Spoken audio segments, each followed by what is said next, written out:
Your biggest competitor isn't watching you. They don't know you exist yet.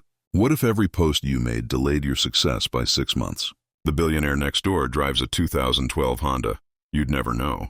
That's the point. Why do 87% of self-made millionaires refuse social media before their first exit? What do silent builders know about timing that loud entrepreneurs miss? How does invisibility become your unfair advantage in saturated markets? Announce your plans, face resistance. Move silent, face zero friction. Choose now. The empire you broadcast dies in the idea phase.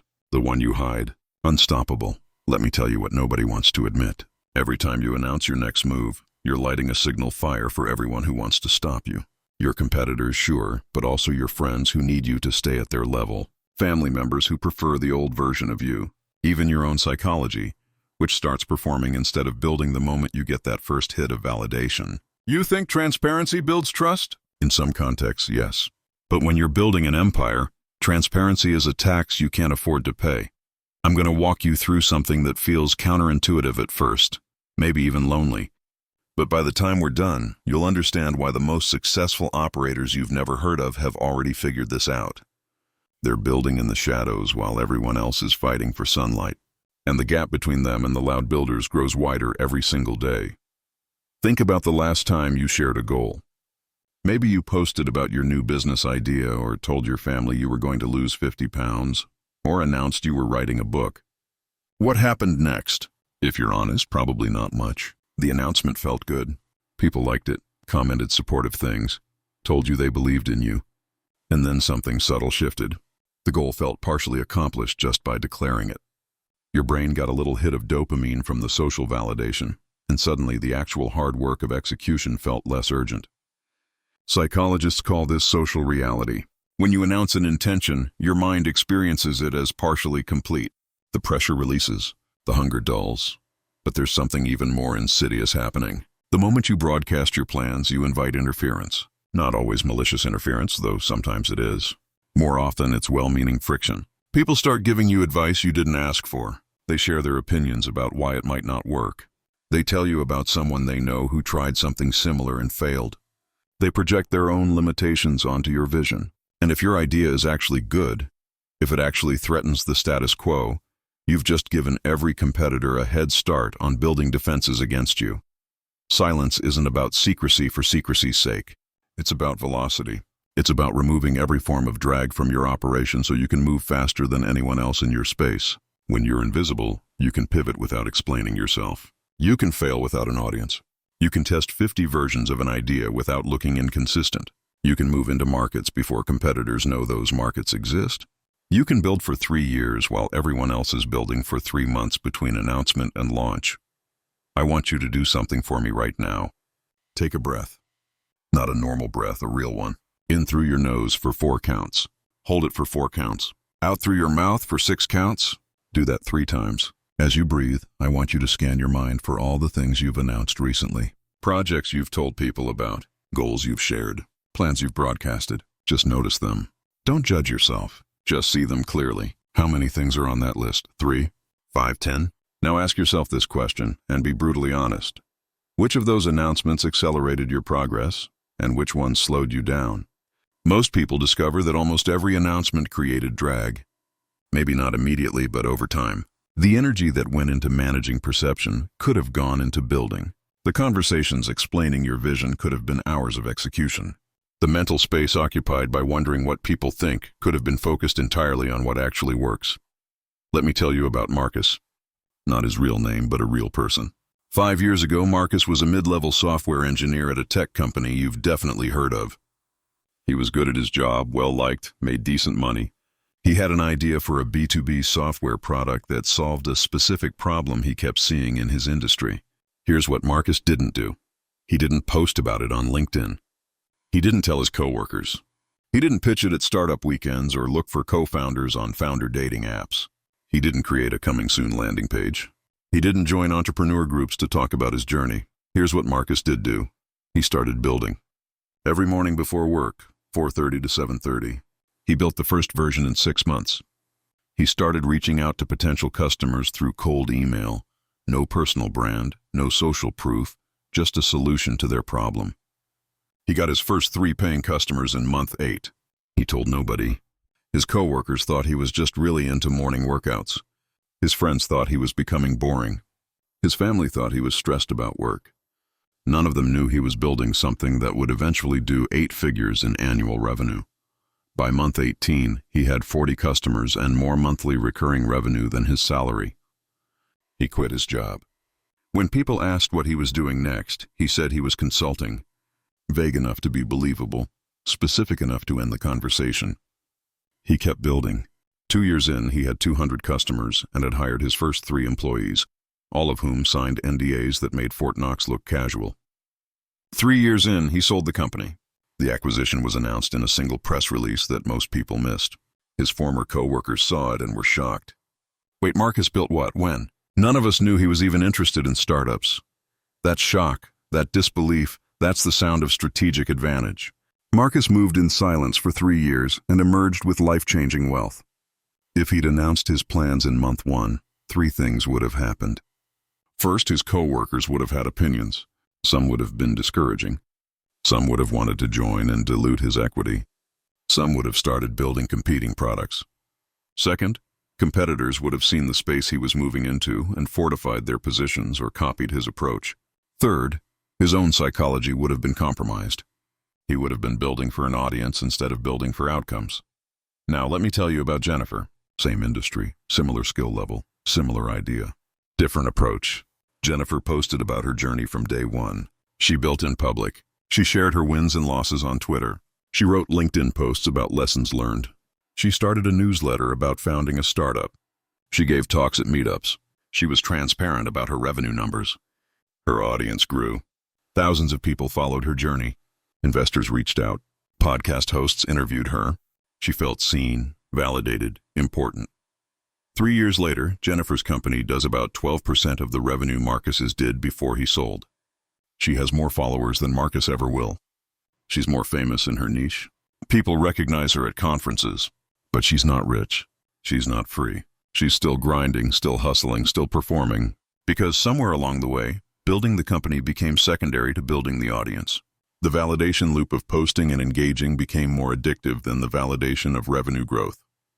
She pivoted 6 times based on audience feedback instead of customer data. She hired for culture fit and content creation ability instead of ruthless execution. She spent 30 hours a week on content and visibility, which meant 30 hours not spent on product and sales. Both paths are valid, but only one builds empires. Jennifer built a platform. Marcus built wealth. Jennifer is known. Marcus is free. Jennifer has an audience. Marcus has options. And here's the thing nobody wants to say out loud. In 10 years, people will have forgotten Jennifer's content. But Marcus's wealth will compound into generational security. The question I want you to sit with is this. Are you building something real? Or are you building the appearance of building something real? Because the two require completely different strategies. If your goal is influence, audience, being known, then visibility is your product. Build in public. Share everything. That's the correct path. But if your goal is wealth, freedom, market dominance, and legacy, then silence is your weapon. And most people never make an explicit choice between these paths. They try to do both and end up with neither.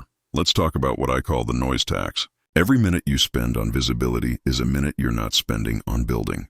Every post is a context switch. Every comment to respond to is a distraction. Every newsletter to write is time away from product development or sales calls or strategic thinking. And the tax compounds. The bigger your audience, the more time they require. You become a slave to the algorithm, to the engagement, to the perception management. You start making decisions based on what will play well publicly instead of what will work in reality. I've watched founders spend 4 hours crafting the perfect tweet about a product feature instead of just building the feature. I've seen entrepreneurs turn down lucrative. Think about your average week. How much time do you spend executing versus performing? Be honest. Count the hours spent on social media, content creation, networking events, podcast interviews, building in public, sharing updates. Then count the hours spent on core value creation, product development, sales, customer service, strategic thinking, process improvement, team building. What's your ratio? If it's not at least 3-to-1 in favor of execution, you're paying too much noise tax. Now, I know what you're thinking. But don't you need visibility to get customers? Don't you need social proof to close deals? Don't you need a network to access opportunities? Sometimes yes, but far less than you think. Mark has got his first 3 customers through cold email. No brand, no audience. Just a clear solution to a painful problem. He scaled to 200 customers through referrals and word of mouth. His product was so good that customers told other customers. He didn't need visibility because he had substance. Here's the truth that's hard to swallow. If you need visibility to succeed, your product probably isn't good enough. Great products spread through use, not through founder brand. People buy solutions, not personalities. The best marketing is a customer who can't shut up about how much value you created for them. And you don't need an audience of thousands to get those customers. You need targeted outreach to the exact people who have the problem you solve. 10 perfect customers beat 10,000 random followers every single time. But let's say you're not building a product. Let's say you're building wealth through investments, or real estate, or creative work, or professional advancement. Does silence still apply? Absolutely. Maybe even more so, because in these domains, information asymmetry is your advantage. The less people know about your moves, the more opportunities you can access before they get crowded or expensive. The best real estate deals never hit the market. The best investment opportunities go to people in the room, not people on the timeline. The best job offers go to people who've been quietly building skills and relationships, not people who've been loudly building followings. I want you to imagine something with me. Close your eyes if you can, or just let your vision soften. Imagine yourself 5 years from now. In this version of the future, you spent the last 5 years building in silence. You worked on your projects in the early mornings before anyone else was awake. You made progress without announcing it. You learned without broadcasting the lessons. You failed without an audience watching. You succeeded without celebrating publicly. You built systems, assets, skills, relationships, and wealth that nobody in your immediate circle knows about. Now imagine the moment when someone finds out. Maybe it's a casual conversation where someone asks what you've been up to, and you casually mention that you own 7 rental properties, or that you sold a company, or that you have a portfolio worth 7 figures. Imagine their face. The shock, the disbelief, the realization that while they thought they knew you, you were operating on an entirely different level. How does that feel? That feeling is the reward for silence. That gap between perception and reality is your insurance policy. It means you moved faster than anyone watching could track. Let's get practical. If you're going to build in silence, you need a framework. You can't just decide to be secretive and hope it works out. You need a strategic invisibility protocol. This is about being deliberate with what you show and what you hide. The goal isn't to become a ghost. It's to be selectively visible. Visible enough to maintain relationships and access opportunities. Invisible enough to move without friction. Start with a clean audit of your current noise footprint. List every platform where you have a presence. LinkedIn, Twitter, Instagram, Facebook, TikTok, YouTube, Medium, Substack, personal website, whatever. For each platform, ask, does this accelerate my core goals, or does it satisfy my ego? Be brutal. Most of what we call networking or building in public is actually just ego management. We want people to think we're smart, driven, successful. We want validation. We want to be seen. None of that builds empires. Next, decide what needs to be public and what needs to be private. There's a difference between your cover story and your actual empire. Your cover story is what you tell people when they ask what you're up to. It should be believable, uninteresting enough that they don't probe deeper, and protective of your real moves. If you're building a company, your cover story might be that you're consulting or freelancing. If you're investing in real estate, your cover story might be that you're still focused on your day job. If you're writing a book, your cover story might be that you're just journaling. The cover story isn't a lie. It's strategic ambiguity. It's giving people enough information to satisfy their curiosity without revealing anything that creates friction. Your actual empire is everything you're really building. This is the territory you protect with silence. The specific business model, the exact market you're targeting, the strategies you're using, the partnerships you're forming, the revenue you're generating, the wealth you're accumulating. This information is on a need-to-know basis, and almost nobody needs to know. Not your friends, not your family, not your network. The only people who need full visibility are people directly involved in building with you. And even then, each person only needs to know their part. Now, let's talk about the hardest part of strategic invisibility, managing the social pressure. Humans are social creatures. We want to belong. We want approval. We want to share our wins. The urge to announce progress is deeply wired into our psychology. When something good happens, our first instinct is to tell someone. When we have a breakthrough, we want recognition. When we hit a milestone, we want celebration. Fighting these urges feels unnatural at first. It feels like you're hiding, like you're being dishonest, like you're missing out on connection. But here's what you need to understand. The discomfort of silence is temporary, and the advantage it creates is permanent. When you resist the urge to announce, you're not just avoiding drag. You're building psychological resilience. You're training yourself to find motivation intrinsically rather than extrinsically. You're becoming someone who doesn't need applause to keep moving. And that person, that operator who runs on internal fuel, is unstoppable. Because external validation is fickle. It comes and goes. It's addictive and unreliable. But internal drive, internal scorekeeping, that's sustainable. That's the engine that runs for decades.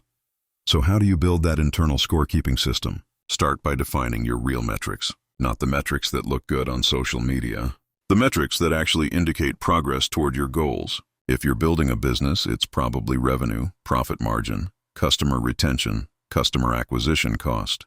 If you're building wealth, it's net worth, passive income, asset allocation. If you're advancing your career, it's skills acquired, projects shipped, value delivered, compensation. Whatever your metrics are, track them privately.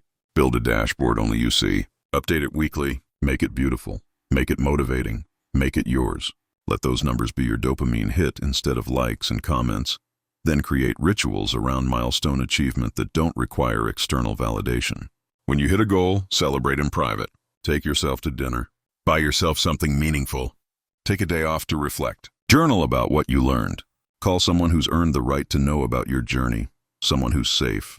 Someone who won't leak your plans or judge your path. But keep the celebration contained. Don't broadcast it. Don't make it about being seen. Make it about honoring your own growth. Take another breath with me. In for 4 counts, hold for 4, out for 6. Do this 3 times. As you breathe, I want you to think about someone in your life who you've been tempted to tell about your plans. Picture them clearly. Now imagine the conversation where you tell them. What would they say? Would they be supportive or skeptical? Would they ask questions that plant doubt? Would they want to be involved in ways that complicate your vision?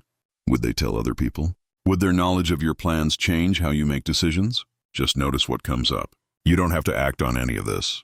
Just observe it. The next layer of strategic invisibility is about information flow. You need to become an asymmetric operator. You gather more intelligence than you give. You ask more questions than you answer. You listen more than you speak. In every conversation, every meeting, every interaction, you're collecting data about your market, your competitors, your opportunities, your threats. But you're revealing almost nothing about your own position, plans, or progress. This doesn't mean being cold or mysterious. It means being genuinely curious about others while being strategically vague about yourself. When someone asks what you're working on, you redirect with questions about what they're working on. When someone wants to know about your progress, you give them something true but useless. Yeah, just grinding away, learning a lot, taking it day by day. These phrases sound like sharing without actually sharing anything actionable. The reason this matters is that information flows through networks in unpredictable ways. You tell one person something in confidence, and they mention it to someone else without thinking it's a big deal, and suddenly your competitor knows your next move. Or you share a, let me tell you about a silent operator I know in the real estate space. Her name is Sarah, and she owns property in 12 states, somewhere north of 50 million in total value. But if you met her at a coffee shop, you'd think she was a yoga instructor. That's what she tells people, and it's technically true. She teaches 3 classes a week at a local studio. It's her cover story, her way of being normal in social situations, her explanation for having flexible time. Nobody at the yoga studio knows she spends the rest of her week analyzing markets, touring properties, negotiating deals, managing contractors, and compounding wealth faster than most venture-backed startups grow revenue. Sarah's superpower is that she listens. At dinner parties, people complain about their landlords, and she makes mental notes about which neighborhoods have tenant dissatisfaction, which might indicate poor management and opportunity for a better operator. At the yoga studio, she hears about people's lives, who's moving, who's getting divorced, who's inheriting property, who's struggling financially. She doesn't pounce on this information, obviously, but when she's researching a new market, she has context that shows up in no database. She knows things, and because nobody knows she's a real estate investor, people are unguarded around her. They share things they'd never tell someone they knew was looking for deals. Meanwhile, her competitors are on BiggerPockets forums arguing about strategies, posting on LinkedIn about their latest acquisition, flexing their portfolio size on Instagram. They're spending hours creating content, managing their brand, responding to DMs from aspiring investors who want to pick their brain. Sarah spends those hours underwriting deals. Guess who's moving faster? The question you have to ask yourself is, what do I gain from visibility that outweighs what I lose? For most people, the honest answer is not much. You gain some ego satisfaction, some social proof, maybe some inbound interest from tire kickers and people who want free advice. You lose time, focus, competitive advantage, optionality, and the ability to fail privately. It's a bad trade. But we make it because we've been conditioned to believe that visibility equals legitimacy. It doesn't. Results equal legitimacy. Money equals legitimacy. Freedom equals legitimacy. And all of those things are built faster in silence. Now let's talk about the hardest test of silence, dealing with the people closest to you, your family, your partner, your best friends. These are people who feel entitled to know what you're doing. They care about you. They worry about you. They want to be part of your life. And you want them in your life too. But they're also the biggest potential leak in your strategic invisibility. Because they know you well enough to read between the lines, they're around you enough to notice changes, and they love you enough to want to share your success with their networks. You have to make a choice here. Either you bring them fully inside the circle of trust, or you keep them outside with a convincing cover story. There's no half measure. If you tell your mom you're building a company, but ask her not to tell anyone, she's going to tell someone. If you tell your best friend you're making investments, but ask them to keep it quiet, they're going to slip eventually. Humans can't hold secrets well, especially exciting secrets about people they care about. So if you're going to tell someone, they need to understand the stakes. They need to know that this isn't just about privacy or personality preference. This is about competitive advantage. This is about you moving faster than market forces can respond. This is about protecting something valuable, and they need to agree explicitly to guard that information like their own. They need to understand that telling one person feels harmless, but it creates a chain reaction you can't control. Most people aren't capable of this level of discretion. That's not a judgment, it's just reality. So you have to be selective about who gets the full truth. For everyone else, you need a tier system of information. Tier 1 is your cover story, the vanilla, boring, socially acceptable explanation of what you do. Tier 2 is slightly more specific but still vague. Yeah, I'm working on some side projects in the blank space. Nothing huge yet. Tier 3 is for people who've earned a bit more trust but don't need full access. I'm building something in blank industry. Going well so far, I'll tell you more once it's further along. Tier 4 is the inner circle, full transparency, real numbers, actual strategy. Most people stay at Tier 1 or 2 forever. A handful make it to Tier 3. Almost nobody reaches Tier 4. And you have to enforce these boundaries consistently. When someone pushes for more information, you smile and redirect. When someone seems offended that you won't share, you explain that it's not personal. It's just how you operate, and you keep moving. Some people won't like it. Some people will think you're being paranoid or secretive or weird. Let them think that. Their opinion isn't building your empire. Here's a conversation that happens more often than you'd think. Two friends, let's call them Alex and Jordan, meeting for coffee. Haven't seen each other in 6 months. Alex asks Jordan what's new. Jordan says, "Oh, same stuff, just working. Nothing too exciting." They talk about other things. Movies, sports, mutual friends, whatever. Alex mentions they're thinking about starting a side business, maybe a consulting thing, still figuring it out. Jordan nods, encouraging, says that sounds cool. The conversation moves on. What Alex doesn't know is that Jordan quit their job 4 months ago. Jordan is now running a business that's doing about $30,000 a month in revenue. Jordan has 3 contractors working for them and is on track to clear $300,000 profit this year. Jordan has completely transformed their financial life and is building toward a 7-figure exit in the next 18 months. But when Alex asked what's new, Jordan said nothing too exciting. Because Jordan understands that Alex doesn't need to know. Telling Alex doesn't help Jordan. It only creates complexity. Alex might want to join. Alex might tell people at their shared workplace. Alex might have opinions about Jordan's choices. Alex might feel weird that Jordan didn't mention this sooner. All downside, no upside. Let me tell you about a silent operator I know in the real estate space. Her name is Sarah, and she owns property in 12 states, somewhere north of $50 million in total value. But if you met her at a coffee shop, You'd think she was a yoga instructor. That's what she tells people, and it's technically true. She teaches 3 classes a week at a local studio. It's her cover story, her way of being normal in social situations, her explanation for having flexible time. Nobody at the yoga studio knows she spends the rest of her week analyzing markets, touring properties, negotiating deals, managing contractors, and compounding wealth faster than most venture-backed startups grow revenue. Sarah's superpower is that she listens. At dinner parties, people complain about their landlords, and she makes mental notes about which neighborhoods have tenant dissatisfaction, which might indicate poor management and opportunity for a better operator. At the yoga studio, she hears about people's lives, who's moving, who's getting divorced, who's inheriting property, who's struggling financially. She doesn't pounce on this information, obviously, but when she's researching a new market, she has context that shows up in no database. She knows things, and because nobody knows she's a real estate investor, people are unguarded around her. They share things they'd never tell someone they knew was looking for deals.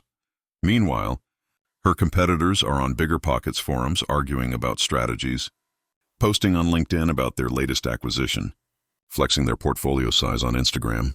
They're spending hours creating content, managing their brand, responding to DMs from aspiring investors who want to pick their brain. Sarah spends those hours underwriting deals. Guess who's moving faster? The question you have to ask yourself is, what do I gain from visibility that outweighs what I lose?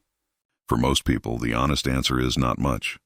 You gain some ego satisfaction, some social proof, maybe some inbound interest from tire kickers and people who want free advice. You lose time, focus, competitive advantage, optionality, and the ability to fail privately. It's a bad trade. But we make it because we've been conditioned to believe that visibility equals legitimacy. It doesn't. Results equal legitimacy. Money equals legitimacy. Freedom equals legitimacy. And all of those things are built faster in silence. Now let's talk about the hardest test of silence, dealing with the people closest to you, your family, your partner, your best friends. These are people who feel entitled to know what you're doing. They care about you. They worry about you.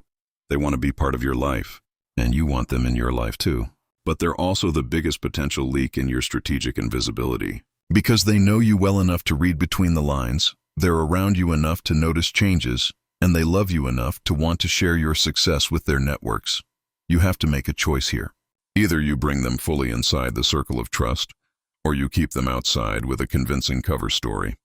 There's no half measure. If you tell your mom you're building a company, but ask her not to tell anyone, she's going to tell someone. If you tell your best friend you're making investments, but ask them to keep it quiet, they're going to slip eventually. Humans can't hold secrets well, especially exciting secrets about people. This probably sounds cold compared to the typical startup narrative about family culture and changing the world together. But here's the thing. Most startup culture is performance. It's theater designed to make people feel good about working long hours for equity that will probably be worthless. Silent empire culture is honest. You're here to build value and extract wealth. That's it. If you want community and belonging and purpose, find it elsewhere. This is business. And paradoxically, people often prefer this clarity. They're tired of the emotional manipulation of mission-driven culture. They want to work hard, get paid well, and go home without feeling like they're betraying the family when they eventually leave. Now you're probably wondering, when do you break silence? When do you emerge from the shadows and let people see what you've built? This is one of the most critical decisions you'll make. Emerge too early and you lose the advantage. You face competition before you're defensible. You invite interference before you're established. You become visible when you're still vulnerable. But wait too long and you might miss windows of opportunity. You might leave money on the table. You might build something impressive that nobody knows exists. The framework for timing your emergence is based on 3 factors: defensibility, optionality, and strategic advantage. Defensibility means you've built moats that competitors can't easily cross. Maybe you've locked in the best customers and they're not switching. Maybe you've built proprietary technology or processes that take years to replicate. Maybe you've accumulated assets that create barriers to entry.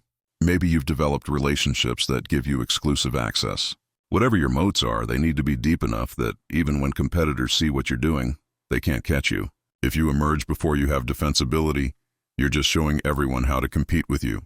Optionality means you've created multiple pathways to success. If your entire strategy depends on one thing working, you're not ready to emerge. Because the moment you become visible, that strategy will face resistance.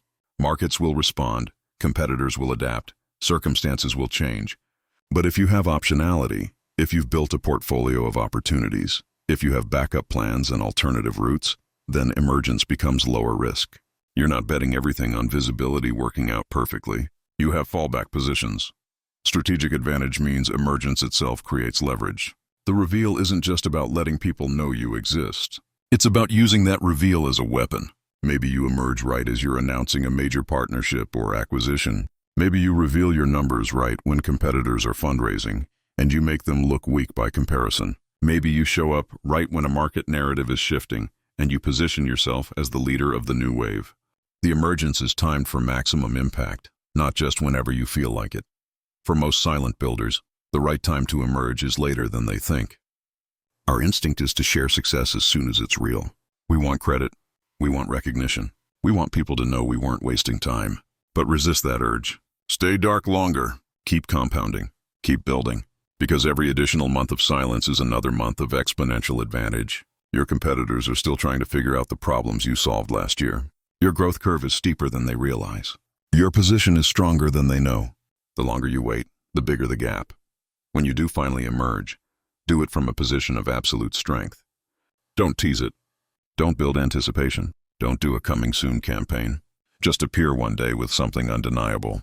A product launch that immediately dominates the market. An acquisition announcement that shocks the industry. A reveal of wealth or success that seems to come out of nowhere. The goal is for people to say, where did they come from? How did we not see this coming? When did this happen? That confusion, that shock, that's the sound of strategic advantage crystallized. And even after you emerge, you don't have to reveal everything. You can go public with one part of your empire while keeping other parts dark. You can be visible in one domain while invisible in others. You can let people see the finished product while hiding the factory. The principle of strategic invisibility doesn't end when you get your first press mention. It evolves. You become selectively transparent. You show what benefits from being seen and you hide what benefits from being protected. Take a moment to think about your current position. Where are you in the building process? Are you still in the early stages where everything is vulnerable and silence is critical? Are you in the middle stages where you're gaining traction but not yet defensible? Are you in the late stages where emergence might make sense? Be honest about where you actually are, not where you wish you were or where you think you should be. Most people overestimate their progress and emerge too early. They've built something interesting, but not yet something dominant. Don't make that mistake. If you're in the early stages, your entire focus should be on building in complete darkness.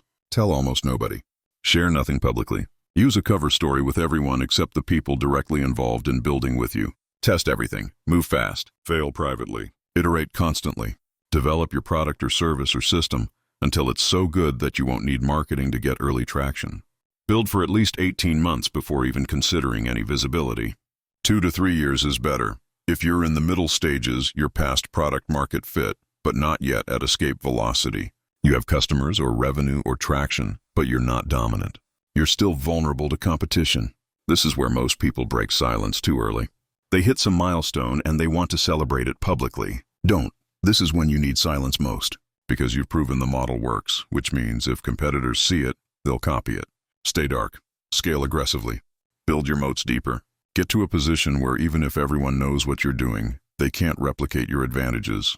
If you're in the late stages, you're evaluating emergence.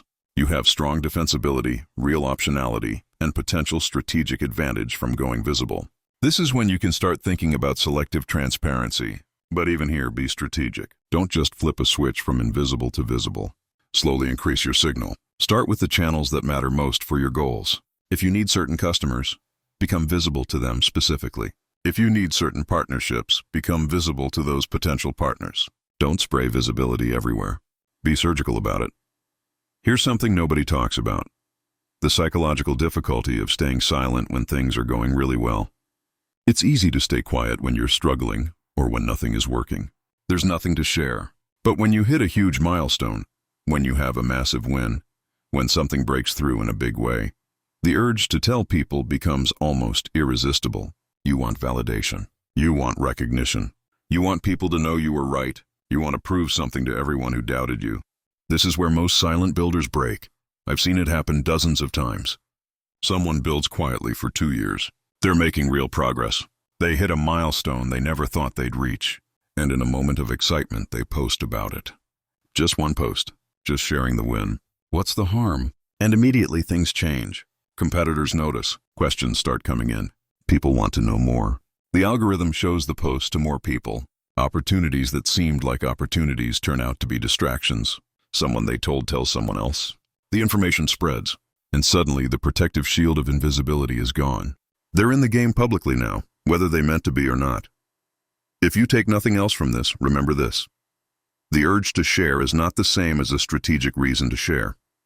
Your emotions are not a good guide for visibility decisions. You have to make these choices rationally, based on whether visibility serves your outcomes, not based on whether silence feels uncomfortable.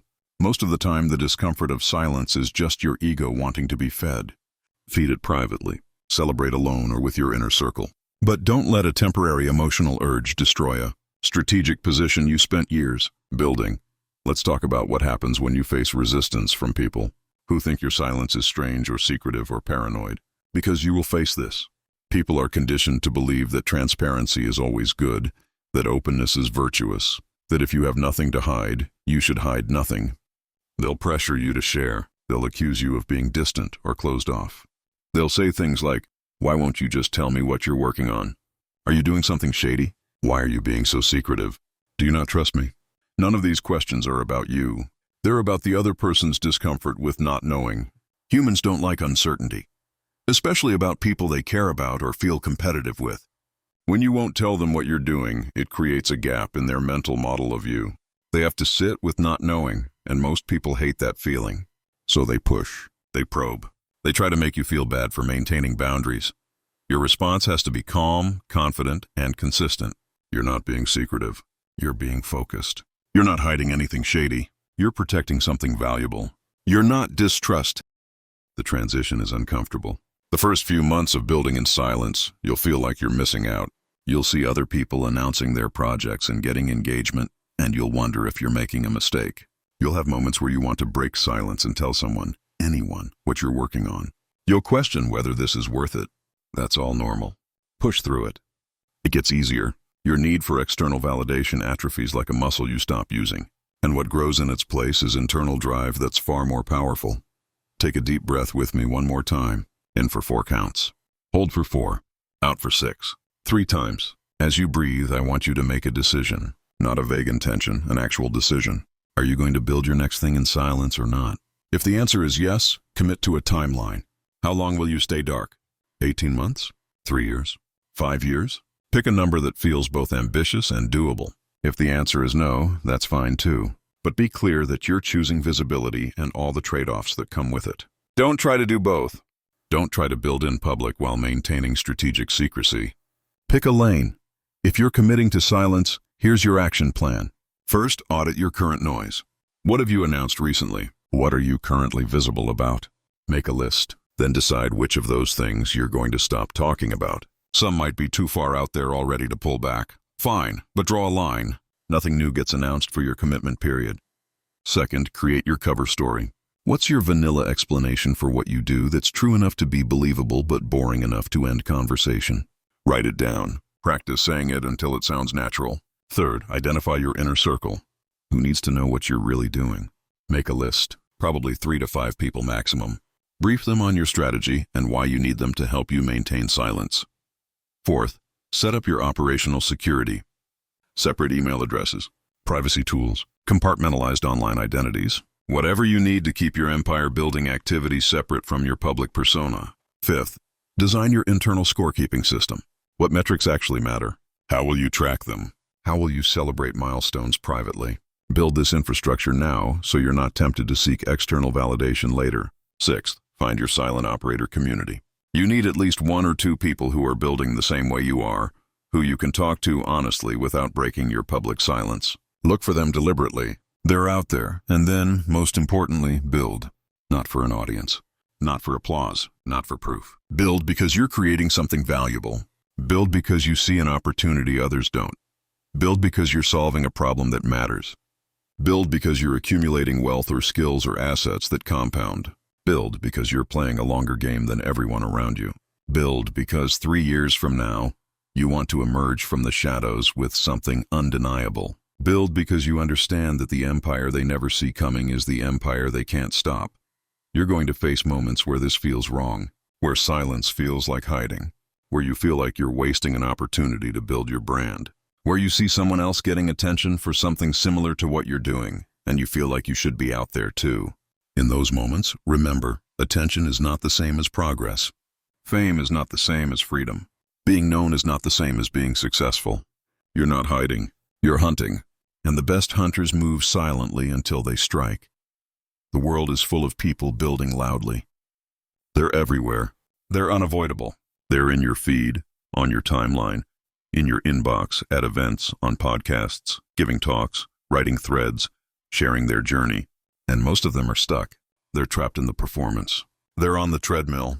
They're building audiences instead of empires. They're getting engagement instead of wealth. They're being seen instead of being free. You're choosing a different path. And that path is lonely sometimes, but it ends in a place most people never reach. Let me paint a picture of that place. Imagine yourself 5 years from now. You've built in silence. You've compounded advantages while everyone else was compounding followers. You've made strategic moves that nobody saw coming because nobody was watching.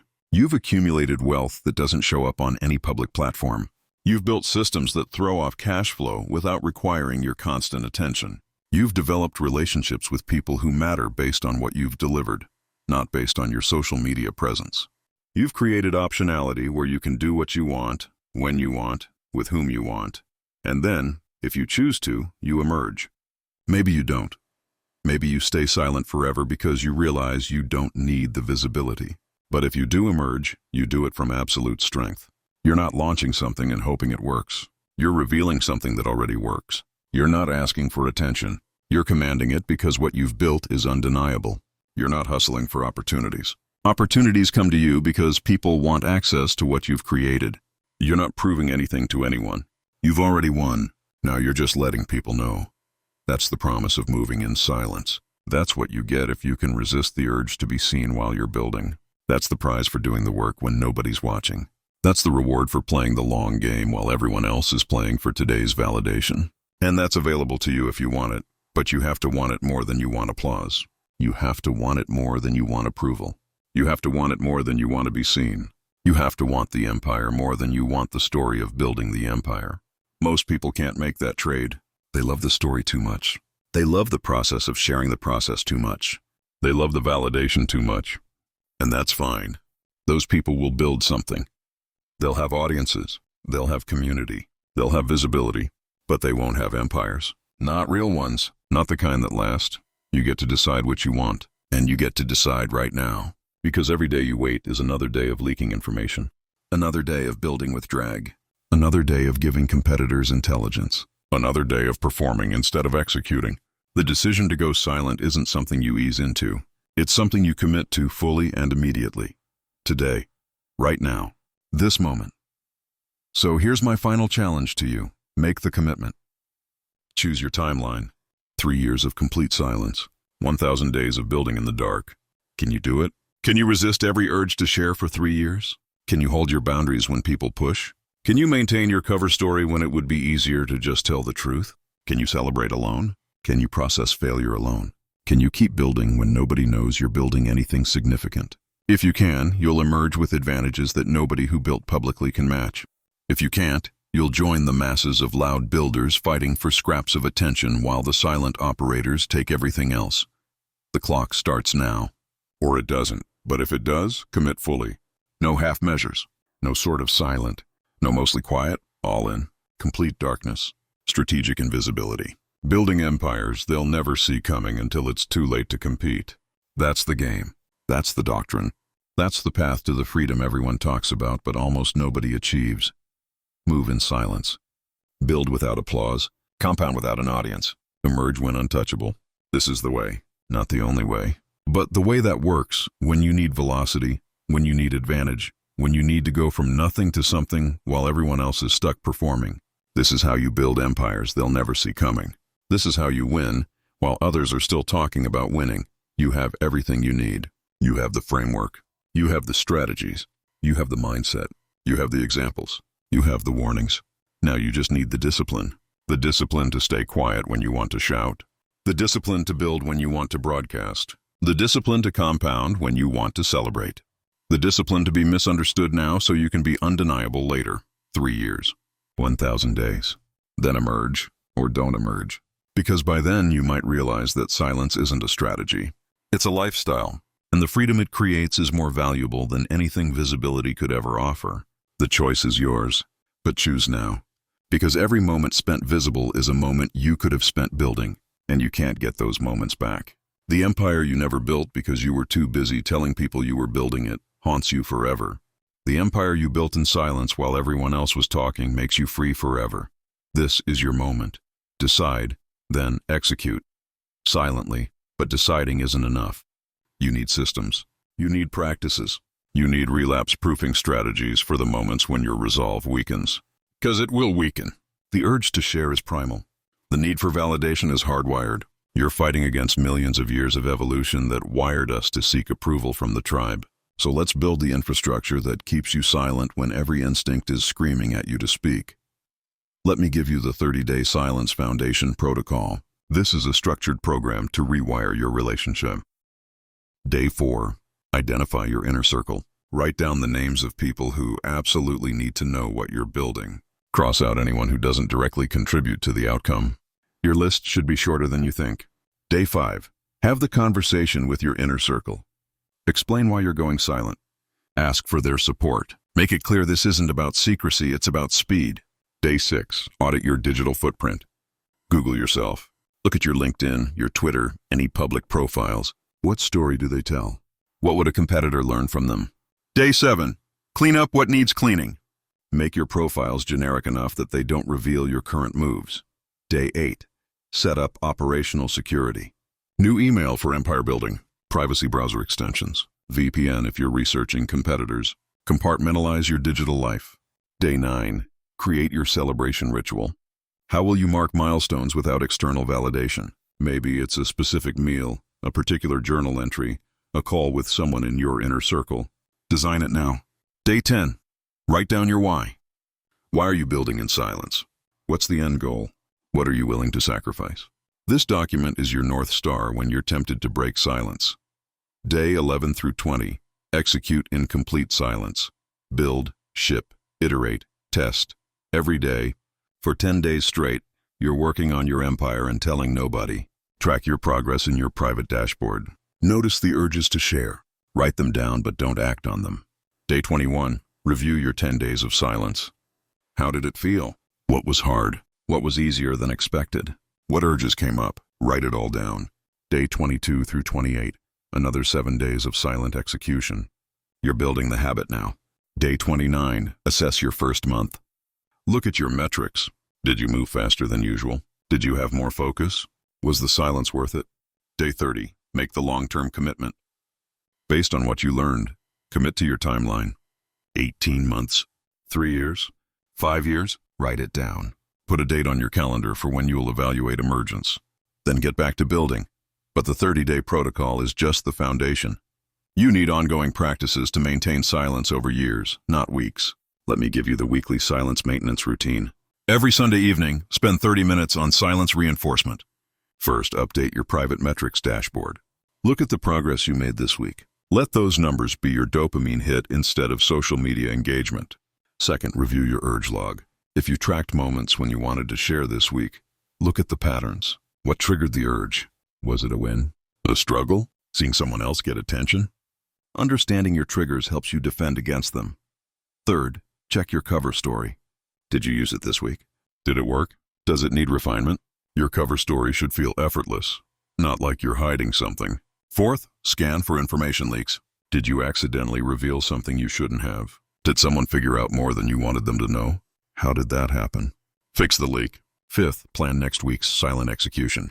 What are you building? What experiments are you running? What progress do you expect to make? Having clear plans reduces the urge to fill empty time with performance. Sixth, gratitude practice. Write down 3 things you're grateful for about building in silence this week. Maybe it was the freedom to pivot without explanation. Maybe it was the focus you had without distraction. Maybe it was avoiding a competitor who would have copied you if they knew what you were doing. Anchoring to gratitude reinforces the behavior. Seventh, recommit. Say out loud or write down, I'm building in silence for X more months. I'm staying dark because it serves my goals. I'm protecting my advantage by being invisible. This weekly recommitment keeps the principle fresh.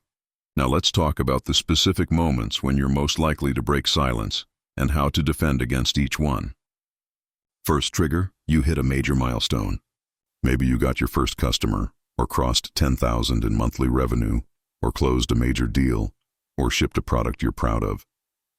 The dopamine rush is massive and your first instinct is to tell everyone. This is when most people break. Here's your defense protocol. The moment you feel the urge, pause. Physically step away from your computer and phone. Go for a 10-minute walk. During the walk, remind yourself why you're silent. Remind yourself that sharing this milestone doesn't accelerate the outcome.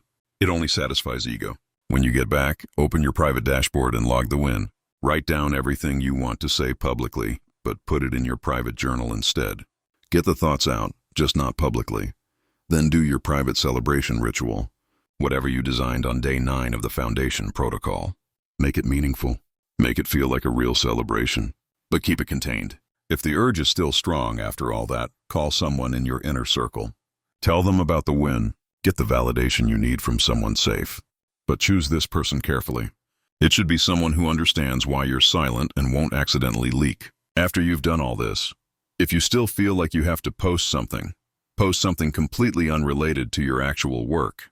Post about a book you read, or a place you visited, or a thought you had. Give the algorithm something to chew on that isn't your real progress. This satisfies the muscle memory of posting without compromising your position. Second trigger, you're struggling and you want support. Maybe something isn't working. Maybe you're stuck on a problem. Maybe you're burned out or discouraged. The temptation is to post about the struggle, to get advice or encouragement from your network. Don't. Here's why. Public struggles invite public solutions, and most public solutions are terrible. People will give you advice based on their experience, not yours. They'll project their limitations onto your situation. They'll make you doubt yourself. Instead, do this. Write out the problem in detail privately. Sometimes just articulating it clearly helps you see the solution. If that doesn't work, reach out directly to 1 or 2 people who have specific expertise in the exact problem you're facing, not your whole network. 1 or 2 people, privately. Frame it as a specific tactical question, not a general cry for help. Hey, I'm working on X problem. You have experience with Y. Can I get your thoughts on Z approach? This gets you real help without broadcasting vulnerability. If the struggle is more emotional than tactical, talk to someone outside your industry. A therapist, a coach, a friend who has nothing to do with your work. They can give you support without needing to know the details that compromise your silence. The key is, struggling privately is not the same as struggling alone.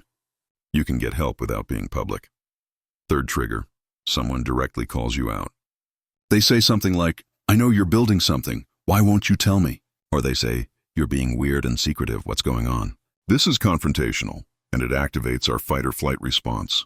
We want to defend ourselves, explain ourselves, prove we're not being weird, resist. Here's your script. Thanks for noticing that I've been heads down. I'm working on some projects that I'm not ready to talk about yet. It's not about secrecy, it's about focus. I've found that when I talk about things before they're fully baked, it slows me down, so I'm trying something different. I'll share more when there's something worth sharing. How about you? What are you working on? This script does several things. It acknowledges their observation without apologizing. It reframes silence as a strategic choice, not paranoia. It sets a boundary without being defensive. And it redirects the conversation to them. Most people will respect this. If they push harder, you can add, I really appreciate your interest, but I'm committed to this approach right now. I hope you can respect that. Then change the subject or end the conversation if needed. You don't owe anyone an explanation beyond what you've given. Fourth trigger. You see a competitor or peer getting attention for something similar to what you're doing. They announce a launch, they get press coverage, they're doing the thing you're doing but loudly, and they're getting rewarded for it. Your brain screams, you're falling behind. You need to announce too. People need to know you were doing this first. Don't move.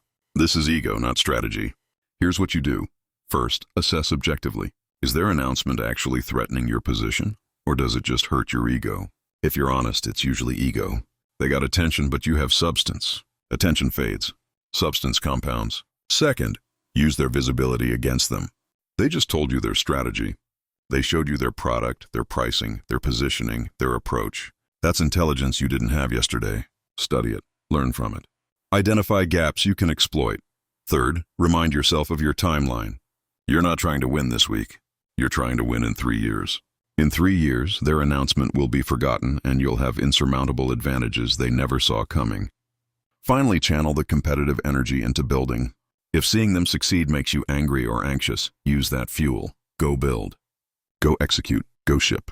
Let your emotions power your work instead of your posts. Fifth trigger.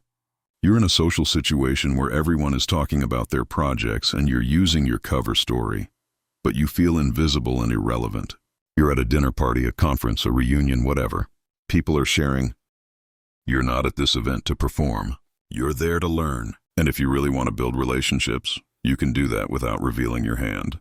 Be genuinely curious about what others are doing. Ask good questions. Be helpful if you can. Build real connections based on interest and value, not based on impressing people with your projects. The deepest relationships are built on who you are, not what you're working on. If someone truly wants to connect with you, they will, regardless of whether you're shouting about your achievements. Let me give you 12 micro-challenges, one for each month of your first year in silence.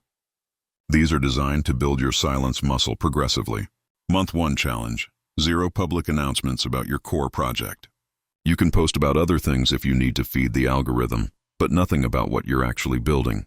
Month 2 challenge: practice your cover story with 10 different people. Get comfortable with the discomfort of being vague. Month 3 challenge: watch someone else announce something in your space and don't react. Don't comment, don't share, don't engage. Just observe and learn. Month 4 challenge: identify one person in your network who constantly performs publicly and consciously diverge from their path. Notice how much time they spend on visibility versus execution. Recommit to your ratio. Month 5 challenge: celebrate a milestone completely privately. No post, no story, no hints. Just you and maybe your inner circle. Make it meaningful anyway. Month 6 challenge: deal with someone questioning your silence using your script. Hold your boundary confidently. Month 7 challenge: conduct a 6-month review of your metrics. Compare your progress to where you'd likely be if you'd built publicly. See the advantage in real numbers. Month 8 challenge: find one other silent operator and build a relationship with them. You need at least one person who gets it. Month 9 challenge: resist a major temptation to share. Whatever your biggest trigger is, face it this month and win. Month 10 challenge: refine your operational security. Make sure there are no leaks in your digital footprint. Month 11 challenge: use a competitor's public announcement to gather intelligence and improve your position. Turn their visibility into your advantage. Month 12 challenge: write a reflection on your year of silence. What did you build that wouldn't exist if you'd been loud? What advantages do you have now that you wouldn't have had? This reflection reinforces why you're doing this and prepares you for year 2. Let me tell you about David, another real person, different industry. David is a creative, a filmmaker. 5 years ago, he was making short films, posting them on YouTube, building a small following. He had about 15,000 subscribers. He was getting decent engagement but wasn't making money. He was spending 40 hours a week on content and 10 hours a week on paid client work just to survive. Then he made a decision. He stopped posting his own creative work publicly. He stopped feeding the algorithm. He went completely dark on personal projects. Instead, he used his skills to do high-end commercial work for clients who valued discretion. Corporate videos, brand films, internal communications for Fortune 500 companies. Work that would never be public. He signed NDAs. He became a ghost. Meanwhile, he was using his nights and weekends to write and develop a feature film screenplay. He told nobody. For 3 years, people who knew him thought he'd given up on his dreams. They thought he'd sold out. They thought he was just doing corporate work because he couldn't make it as a real filmmaker. His YouTube subscribers forgot about him. His social media presence became non-existent. But during those 3 years, several things happened. First, he made real money, more money than he'd ever made from YouTube ad revenue. He saved, he invested. He built a financial cushion. Second, he got really good at his craft because he was working with bigger budgets, better equipment, more professional teams. He was learning at a rate that posting short films on YouTube never would have taught him. Third, he finished his screenplay and it was actually good because he'd had the space to revise it 20 times without public pressure or opinion. In year 4, he used his savings and his network of high-end clients to independently finance and produce his feature film. He shot it in 3 months. He told nobody until it was done. Then he submitted it to festivals. It got accepted to a major festival. It won an award. It got distribution. It made money. And suddenly David was back, but not as a struggling YouTuber. He was back as a filmmaker with a distributed feature film and a proven track record. The people who thought he'd given up were shocked. Where did this come from? How did we not know? And David just smiled. He'd moved in silence for 4 years and emerged with something undeniable. Today, he's making his second feature. He has financing from people who saw the first one. He's not on social media. He doesn't need to be. His work speaks. His bank account is healthy. His career is sustainable. And he got there by going dark when everyone else was trying to go viral. Now contrast that with Emily. Same industry, similar starting point. Emily also had a small YouTube following. She also wanted to make a feature film. But Emily stayed public. She vlogged her journey. She posted about her struggles getting financing. She shared her screenplay ideas and asked for feedback. She crowdfunded her film and got about 20% of her goal. She documented the entire production process. She was transparent about how hard it was, how little money she had, how many things went wrong. Her audience appreciated the transparency. They rooted for her. But the film took 5 years to make because she kept getting distracted by content creation. She felt obligated to her audience to keep posting. And when the film was finally done, it was compromised by the fact that she'd made so many promises and built so many expectations. The film didn't live up to the journey. Critics were disappointed.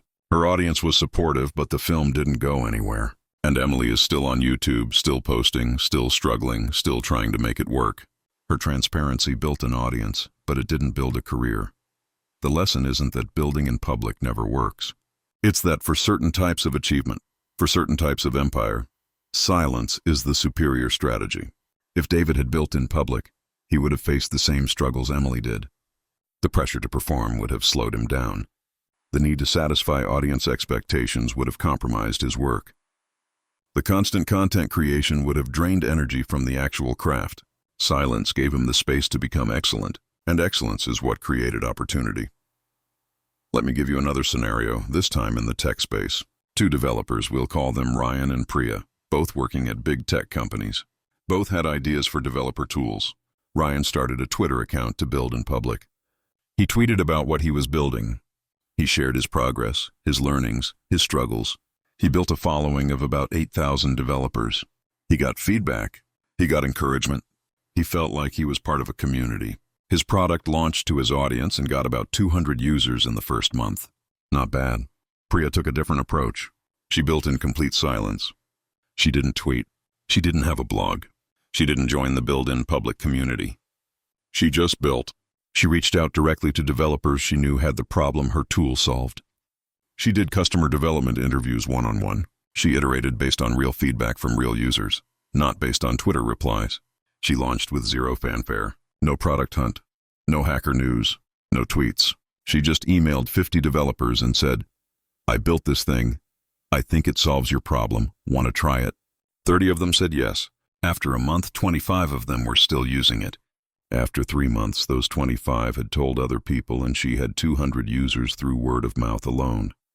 After 6 months, she had 1,000 users and started charging. Revenue grew. After a year, she had 5,000 paying users and was making $50,000 a month in profit. She quit her job. After 2 years, she had 20,000 paying users and was doing over $2 million a year in revenue. She sold the company to a bigger player for 8 figures. Ryan, meanwhile, was still at a few hundred users after 2 years. His Twitter following had grown to 15,000, but his product hadn't. He'd spent so much time on Twitter, responding to replies, creating content, being part of the community, that he'd neglected the core product. His users were happy, but he hadn't figured out monetization. He was making about $3,000 a month, not enough to quit his job. He was burning out from the constant need to be visible while also building. When Priya's acquisition was announced, Ryan saw it. He was happy for her, but also confused. "I never even heard about her product until the acquisition," he tweeted. "How did she build that so quietly?" The answer was she wasn't trying to build an audience. She was trying to build a business.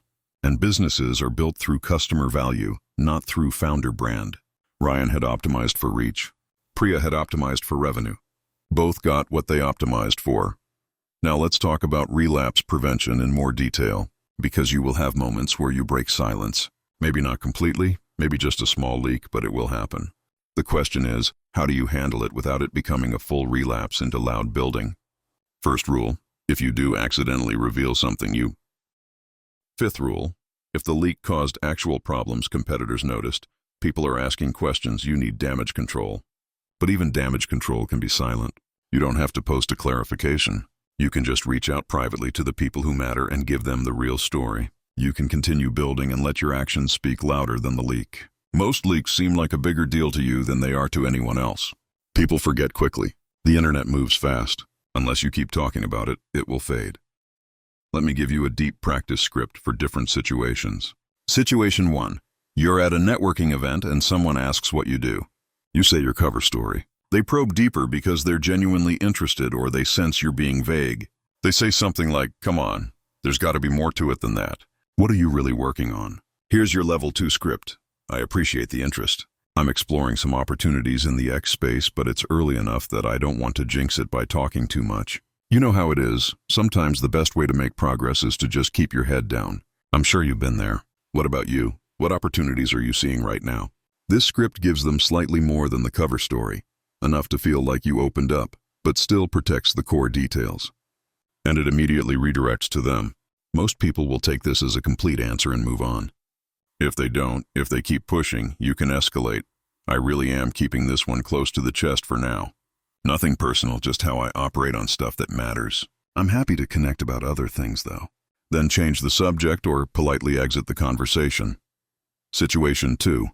A family member is worried about you because you seem secretive and they're concerned you're in trouble or doing something wrong. This is delicate because it's coming from love. Here's your script. I know I've been quiet about what I'm working on, and I understand why that might seem strange. I want you to know I'm not in trouble. I'm not doing anything wrong. I'm just being strategic about something important to me. I've learned that talking about my goals before they're solid tends to slow me down, so I'm trying a different approach. I need you to trust me on this. I promise I'm okay, and when there's something concrete to share, you'll be one of the first to know. Can you give me that space? Most family members will respect this if you're clear and calm. If they can't, if they keep pushing, you might need to give them slightly more information to ease their worry. But make it information that doesn't compromise your strategy. You can tell them the category without telling them the specifics. I'm working on a business in the tech space, or I'm building some investments in real estate, or I'm developing some creative projects. Category-level information usually satisfies concern without revealing anything useful. Situation 3. Someone in your network offers to introduce you to someone who could help with what you're building. But taking the introduction would require explaining what you're building, and you don't trust the chain of information. Here's your script. That's really generous of you, thank you. I'm not quite at the stage where I'm looking for introductions yet, but I'll definitely keep that in mind as things develop. Can I reach back out to you when I'm ready? This is a soft no that keeps the door open without requiring you to reveal anything now. Situation 4. You're working with a collaborator or potential partner, and they want to announce the partnership or project publicly. This is tricky because you have to balance your preference for silence with their preferences, and the reality that partnerships sometimes require some visibility. Here's your script. I understand you're excited about this and want to share it. I generally prefer to keep things quiet until they're more developed, as I find it helps me move faster. Can we agree to keep this private for the first X months while we figure out if it's working? After that, if it makes sense, we can definitely talk about going public with it. For now, can we operate in stealth mode? Most reasonable partners will agree to this, especially if you frame it as temporary and strategic rather than permanent and paranoid. If they won't agree, you need to decide if the partnership is worth the visibility. Sometimes it is, but make sure you're making that choice consciously, not just caving to pressure. Situation 5. You're applying for something, a job, a grant, an accelerator, whatever, and they ask about your current projects or side work. You need to say something to demonstrate competence, but you don't want to fully reveal what you're building. Here's your script. I'm currently working on a project in the X industry focused on Y problem. It's still in early stages, but I'm excited about the traction I'm seeing. I'd be happy to discuss it more in a confidential setting if relevant to this opportunity. This gives them enough to know you're actively building something, demonstrates domain expertise, and signals that there's more to share if they earn the right to know. Let me talk about the psychology of long-term silence in more depth. Because 3 years is a long time, it's going to test you in ways that 30 days doesn't. Around month 6, you'll hit what I call the validation valley. The initial excitement of going silent has worn off. You haven't hit major milestones yet, or if you have, you celebrated them privately, and it felt emptier than you expected. You look at people building in public and they seem happy, connected, successful. You question whether you made the right choice. This is normal. This is the valley. Everyone goes through it. Here's how you get through it. First, revisit your why. Read the document you wrote on day 10 of the Foundation Protocol. Remind yourself why you chose this path. Second, look at your metrics. Even if the progress seems small, it's real progress, and it probably happened faster than it would have with noise. Acknowledge that. Third, connect with your inner circle. Talk to someone who understands what you're doing and why. Get the validation you need from someone safe. Fourth, remind yourself that other people's public success might be performance. You're seeing their highlight reel. You don't know what's happening behind the scenes. Don't compare your private reality to their public facade. Around month 12, you'll hit what I call the emergence temptation. You've been building for a year. You probably have something worth showing. The urge to emerge becomes strong. You think, I've been silent long enough, right? I've built enough credibility, haven't I?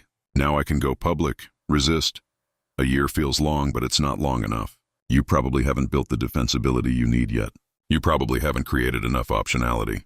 The advantage you have is still fragile. Emerging now would waste most of what you've built. Push through to year 2. The real compounding happens in years 2 and 3. Around month 18, you might hit what I call the loneliness peak. This is when the emotional cost of silence feels heaviest. You've been building alone for long enough that it's actually lonely, not just uncomfortably quiet. You miss being part of a community. You miss the casual connections that come from sharing your work. This is real. This is the cost. Here's how you handle it. First, find community elsewhere. You don't need to be silent about everything. You can be part of communities around your hobbies, your interests, your cover story activities. You can have rich social connection without it being about your empire. Second, double down on your inner circle relationships. Go deeper with the few people who know. Quality over quantity in relationships becomes more important when you're building silently. Third, remember what you're trading loneliness for.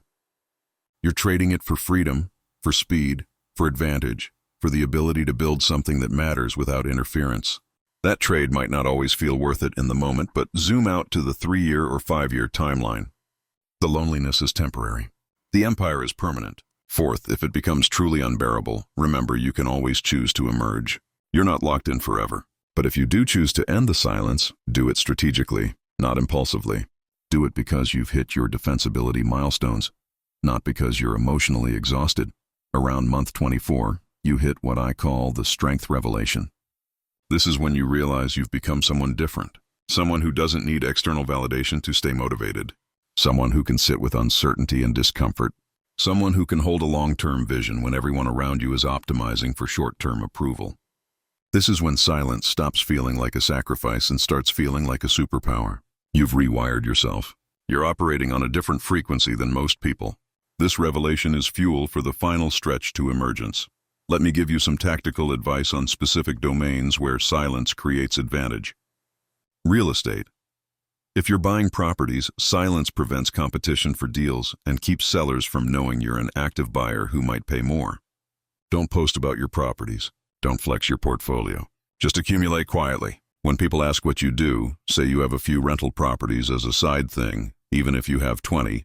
The information asymmetry keeps you ahead of other investors in your market. Software. If you're building a product, silence prevents competitors from copying you before you have network effects or lock-in. Launch quietly to your ideal customers directly. Scale through word of mouth before you scale through marketing. By the time investing. If you're building wealth through the markets, silence prevents the social pressure that causes bad decisions. When everyone knows you're invested in something, you feel pressure to hold even when you should sell. You feel judged when you're wrong. You feel obligated to explain your thesis. When nobody knows your positions, you can make rational decisions based purely on opportunity, consulting, or services. If you're selling expertise, silence might seem counterintuitive because don't you need visibility to get clients? Not necessarily. The best consultants I know get clients through referrals and deep relationships, not through personal brand. They're so good that clients tell other clients. They don't need to post thought leadership. They just need to deliver exceptional work. And word spreads quietly. Creative work.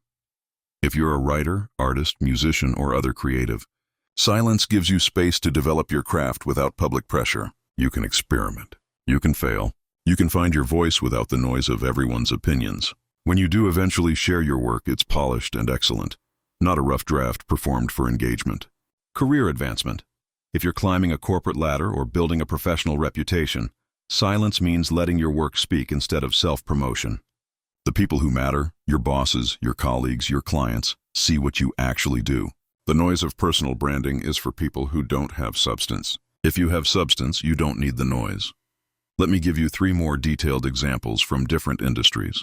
First, meet James. James is a chef.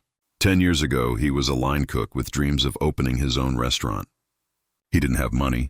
He didn't have investors. He didn't have a social media following. He had skills and ambition.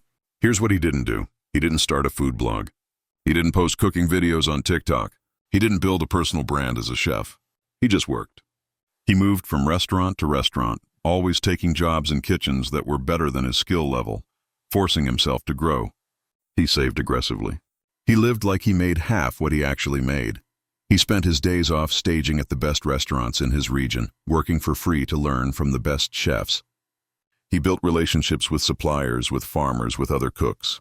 Deep relationships, not networking event superficial relationships.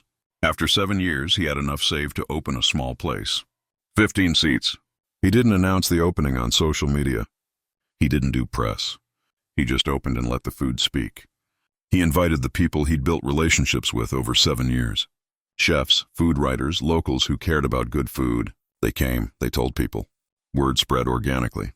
Within 6 months, his restaurant had a 6-week wait list. Within a year, it had a Michelin star. Within 2 years, it was considered one of the best restaurants in the region. And James had done 0 marketing, 0 social media, 0 performance, just exceptional food, disciplined execution, and strategic silence. Today, 10 years later, he has 3 restaurants. They're all successful. They're all operating below the radar. He's wealthy. He's respected by the people who matter. And he's not on Instagram. He doesn't need to be.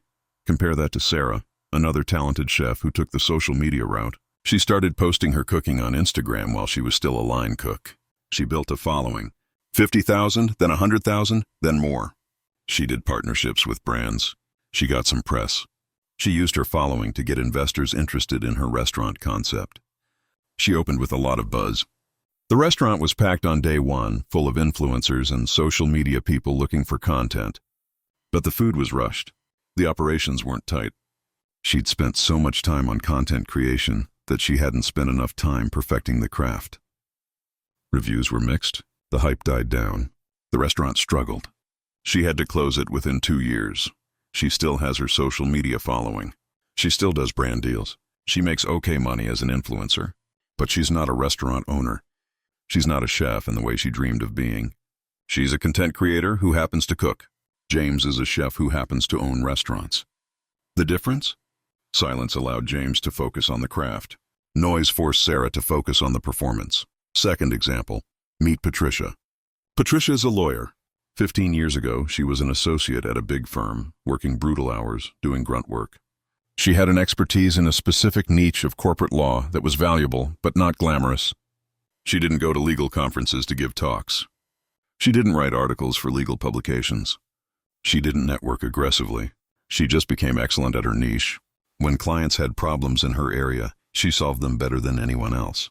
She was so good that partners started directing all work in her niche to her. Clients started asking for her specifically. After 10 years, she made partner. Not because of her profile, but because she was indispensable. After 12 years, she left to start her own boutique firm. She took her biggest clients with her, people who'd been working with her for years and trusted her completely. She didn't need to market. She didn't need a website. She didn't need a LinkedIn strategy. Her clients came with her and referred others. Within 3 years, her boutique firm was doing 8 figures in revenue. She had a team of 15 lawyers, all of them excellent, all of them working below the radar. Today, Patricia is one of the most successful lawyers in her niche. But if you Google her, you'll find almost nothing. A basic LinkedIn profile, a simple website, no thought leadership, no podcast appearances, no articles, just a track record of solving problems for clients who pay extremely well for expertise. She's wealthy, respected in her field, and completely unknown to the general public. That's exactly how she wants it.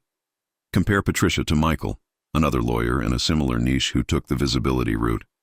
Michael wrote articles, spoke at conferences, posted on LinkedIn constantly about legal trends.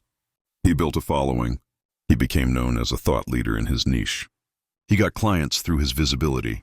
But here's what happened. He spent 30% of his time on visibility activities. Speaking, writing, networking, personal brand management. That's 30% of his time not doing legal work. So he either had to work longer hours to maintain the same output, or he had to accept that his work quality would suffer. He chose longer hours, which led to burnout. Also, his public visibility meant clients came to him with expectations based on his online persona, not based on what he actually did best. He ended up taking cases outside his core expertise because the clients wanted the thought leader, not necessarily the expert in the specific thing they needed. His practice grew but became less focused. He made good money, but worked constantly and wasn't building toward any specific exit or end game. He was trapped on the treadmill of visibility. Patricia, meanwhile, built a firm she could eventually sell or pass on, a real asset because it was based on client relationships and track record, not on her personal brand. Third example, meet Robert. Robert is in finance. 20 years ago, he was an analyst at an investment bank. He was good at analysis, bad at politics, never going to make managing director through the traditional path. He started investing his own money on the side, small amounts at first. He had a thesis about a particular sector that was out of favor but he believed would come back. He didn't write about it. He didn't tweet his trades. He just bought and held. He worked his banking job for the salary and benefits, but his real focus was his personal investment account. After 5 years, his sector thesis played out. His personal account had grown 10 times. He had enough to quit his job and manage his own money full-time. He didn't start a fund. He didn't look for outside capital. He just managed his own wealth, quietly. He lived well below his means. He reinvested aggressively. He stayed disciplined. After 10 years of this, he had 8 figures in liquid assets. After 15 years, 9 figures. He's now one of the wealthiest people in his city and almost nobody knows it. He drives a normal car. He lives in a nice but not ostentatious house. He doesn't sit on charity boards or get profiled in magazines. He's just a guy who made really good investments for 20 years, while everyone else was busy with their careers. Compare Robert to Amanda, another finance person who went the visible route. Amanda also started investing on the side, but she started a blog about it. She tweeted her trades. She built a following. She started a newsletter. People followed her investment ideas. Some made money, some lost money. She leveraged her following to raise a small fund. She became a fund manager. She now manages other people's money, which is stressful because you're accountable not just to results but to client emotions. She makes good money from management fees, but she's not building personal wealth as fast as Robert because she's managing other people's money, not just her own. She's visible, recognized in her industry, but not as free as Robert. Robert can do whatever he wants. Amanda has investors to report to. These examples illustrate a pattern. Silence allows you to focus on the substance of your work. Noise forces you to divide attention between the work and the performance of work. For some people, some of the time, that trade is worth it. Visibility opens doors that substance alone might not open, but for building empires, for accumulating real wealth, for achieving. Second, choose your emergence channel carefully. You don't have to emerge everywhere at once. Maybe you emerge to customers but not to press. Maybe you emerge in your industry but not on general social media. Maybe you do one strategic interview or one article and nothing else. Your emergence should be proportional to what you need. Don't go bigger than necessary. Third, control the narrative. When you emerge, people will want to know the story. How did this happen? When did you start? Why didn't we know? You need a prepared narrative that's honest enough to be credible but protective enough to maintain some strategic advantage. You don't have to reveal everything just because you're revealing something. Fourth, expect the shock. People will be surprised. Some will be happy for you. Some will be skeptical. Some will be jealous. Some will feel betrayed that you didn't include them. None of these reactions are about you. They're about other people processing information that disrupts their model of reality. Don't take it personally. Don't over-explain. Don't apologize. Just be matter of fact. This is what I built. This is when I built it. This is what it does. Moving on. Fifth, maintain boundaries post-emergence. Just because you emerged doesn't mean you have to be an open book now. You can still protect future moves. You can still maintain operational security on what you're building next. Emergence doesn't mean you've permanently switched from silent mode to loud mode. It means you've chosen to be visible about one specific thing at one specific time. Everything else can remain dark. Sixth, be prepared for increased noise. Once you're visible, you'll get more inbound. More people wanting to meet, to partner, to pick your brain, to invest, to join. Most of it will be noise. Have systems to filter. Have scripts to deflect. Protect your time and attention as aggressively as you protected your information.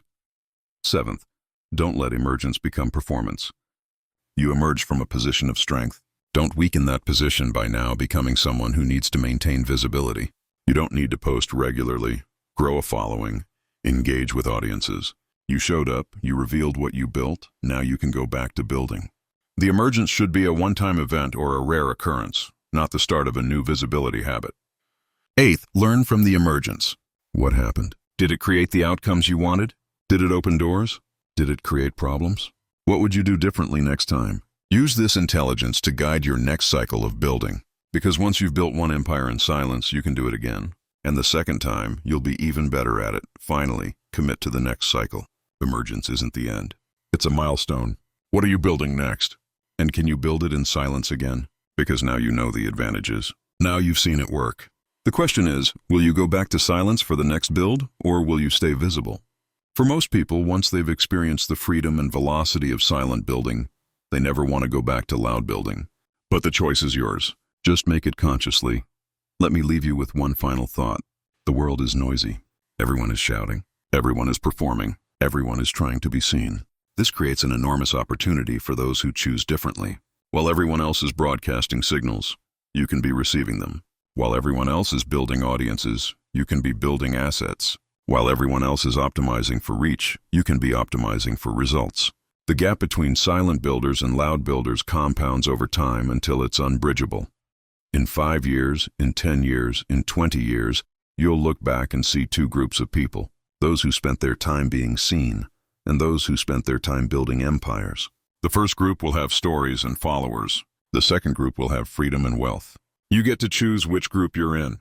The choice doesn't happen once. It happens every single day. Every day you wake up and decide, am I going to post about what I'm doing, or am I going to do what I'm doing? Every day you choose between performance and execution, between noise and progress, between validation and sovereignty. The path of silence is harder in some ways. It's lonelier. It requires more discipline. It goes against every instinct we have as social creatures, but it's also easier in other ways. It's clearer. It's simpler. There's less to manage, less to worry about, fewer moving parts. You're just building. That's it. No perception to manage, no brand to maintain, no audience to satisfy. Just you and the work. And over time, that simplicity compounds into enormous advantage. So make your choice. Pick your timeline. Commit fully. Build in complete silence while everyone else is busy being loud. And when you emerge, if you emerge, do it from a position so strong that nobody can ignore you and nobody can catch you. That's how you build empires they'll never see coming. That's how you win. Move in silence. Build without audience. Compound without applause. Emerge when untouchable. Or don't emerge at all. Stay in the shadows forever, wealthy and free, while everyone else is still performing for scraps of attention. The clock is ticking. Not because you need to hurry, but because every moment spent visible is a moment not spent building. Every announcement is drag. Every post is friction. Every performance is energy that could have been execution. Stop talking. Start building. Stay silent. That's the doctrine. That's the way. That's how empires are built. In silence. In darkness. In complete strategic invisibility. Until the day you're ready to show what you've built. And on that day, the world will ask, how did we not see this coming? And you'll smile because that's exactly the point. They never see it coming. That's the advantage.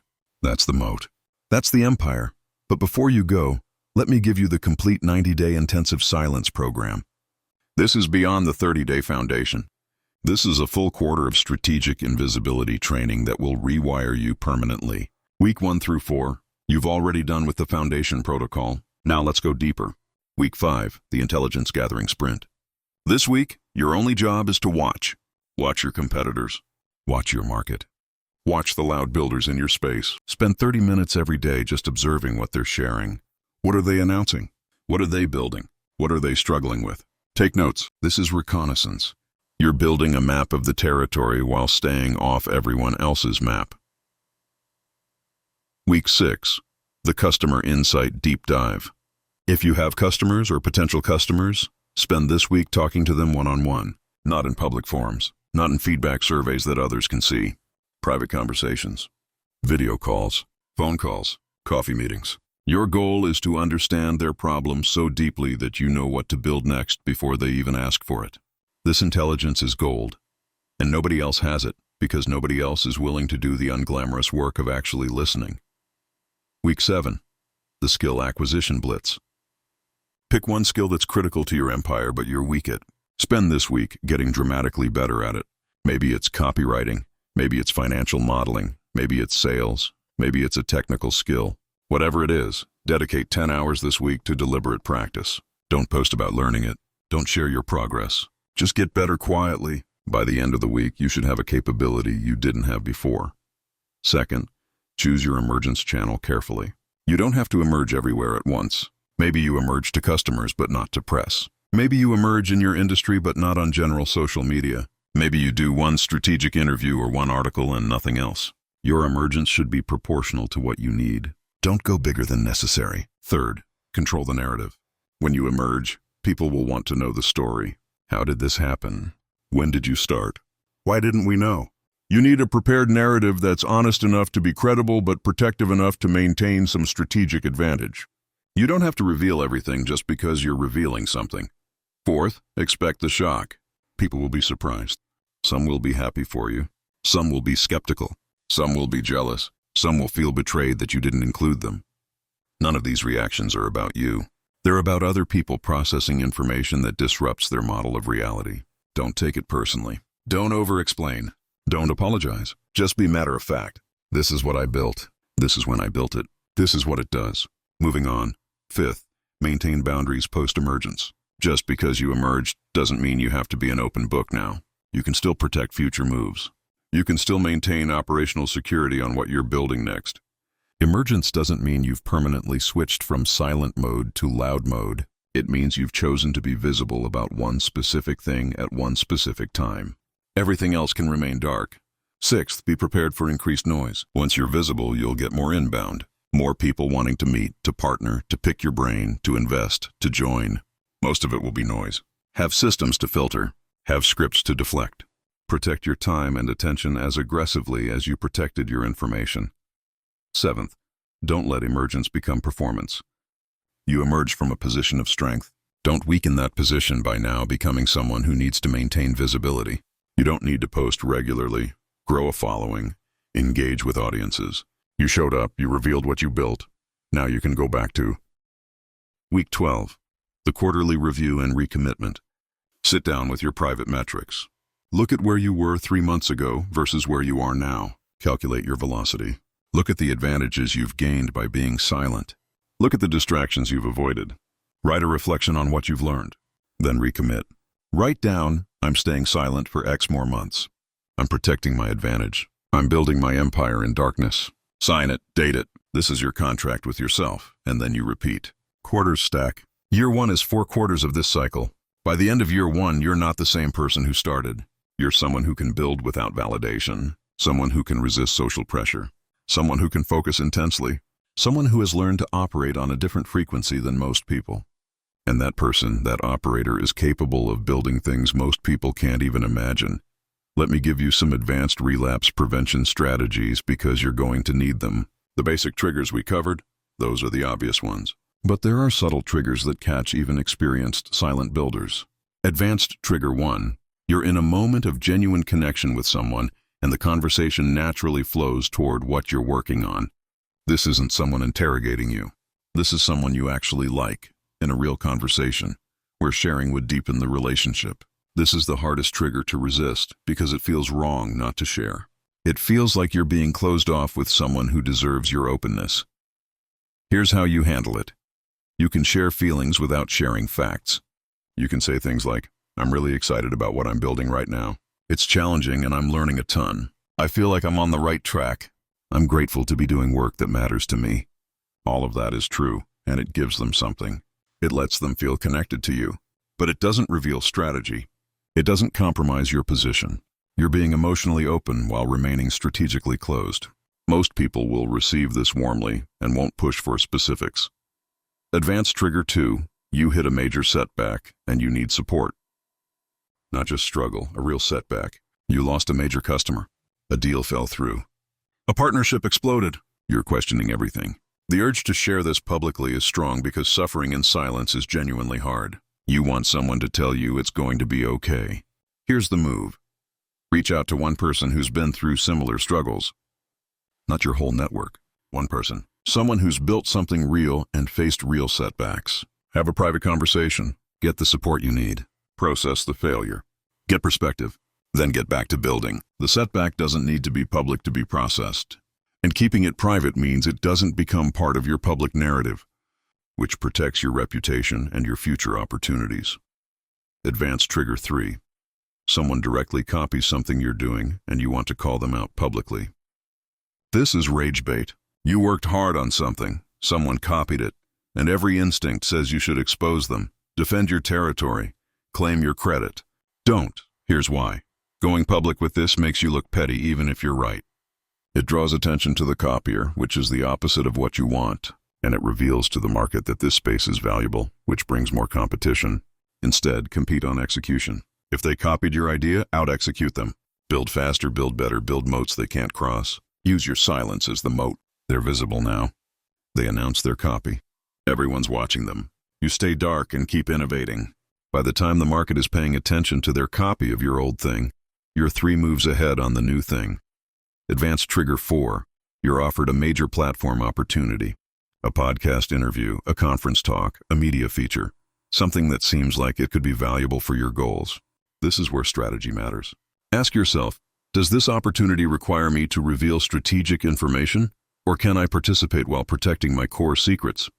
Sometimes you can do the interview and talk about general principles without revealing specifics. Sometimes you can give the talk about your domain expertise without mentioning your specific product or strategy. If you can use the platform without compromising silence on what matters, it might be worth it. But if the platform requires you to reveal your hand, decline. No platform is worth losing your competitive advantage. Advanced trigger 5.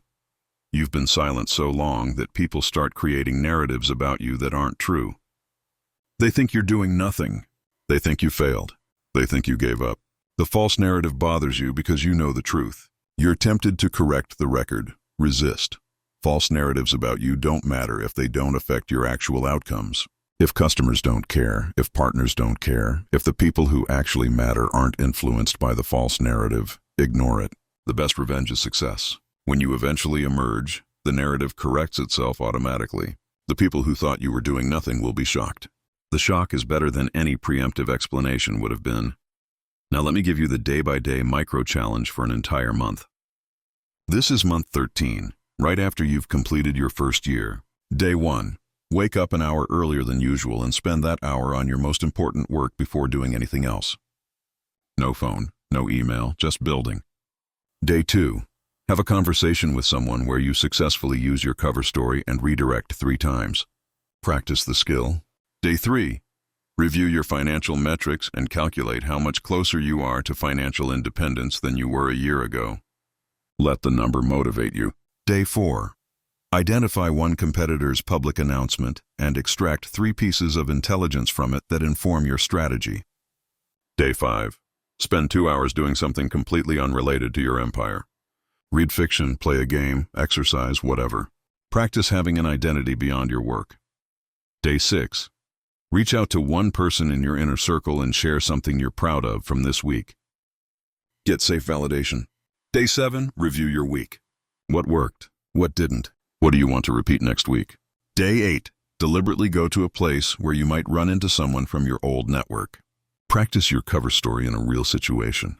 Day 9. Spend 1 hour learning from someone who's 10 years ahead of you in your field. Read their writing, watch their talks, study their approach, but do it privately. Don't engage publicly. Day 10. Take a complete day off. No work, no checking email, no thinking about your empire. Rest is part of the strategy. Day 11. Audit your information security. Are there any leaks in your digital footprint? Plug them. Day 12. Do something uncomfortable that builds your empire. A sales call you're nervous about.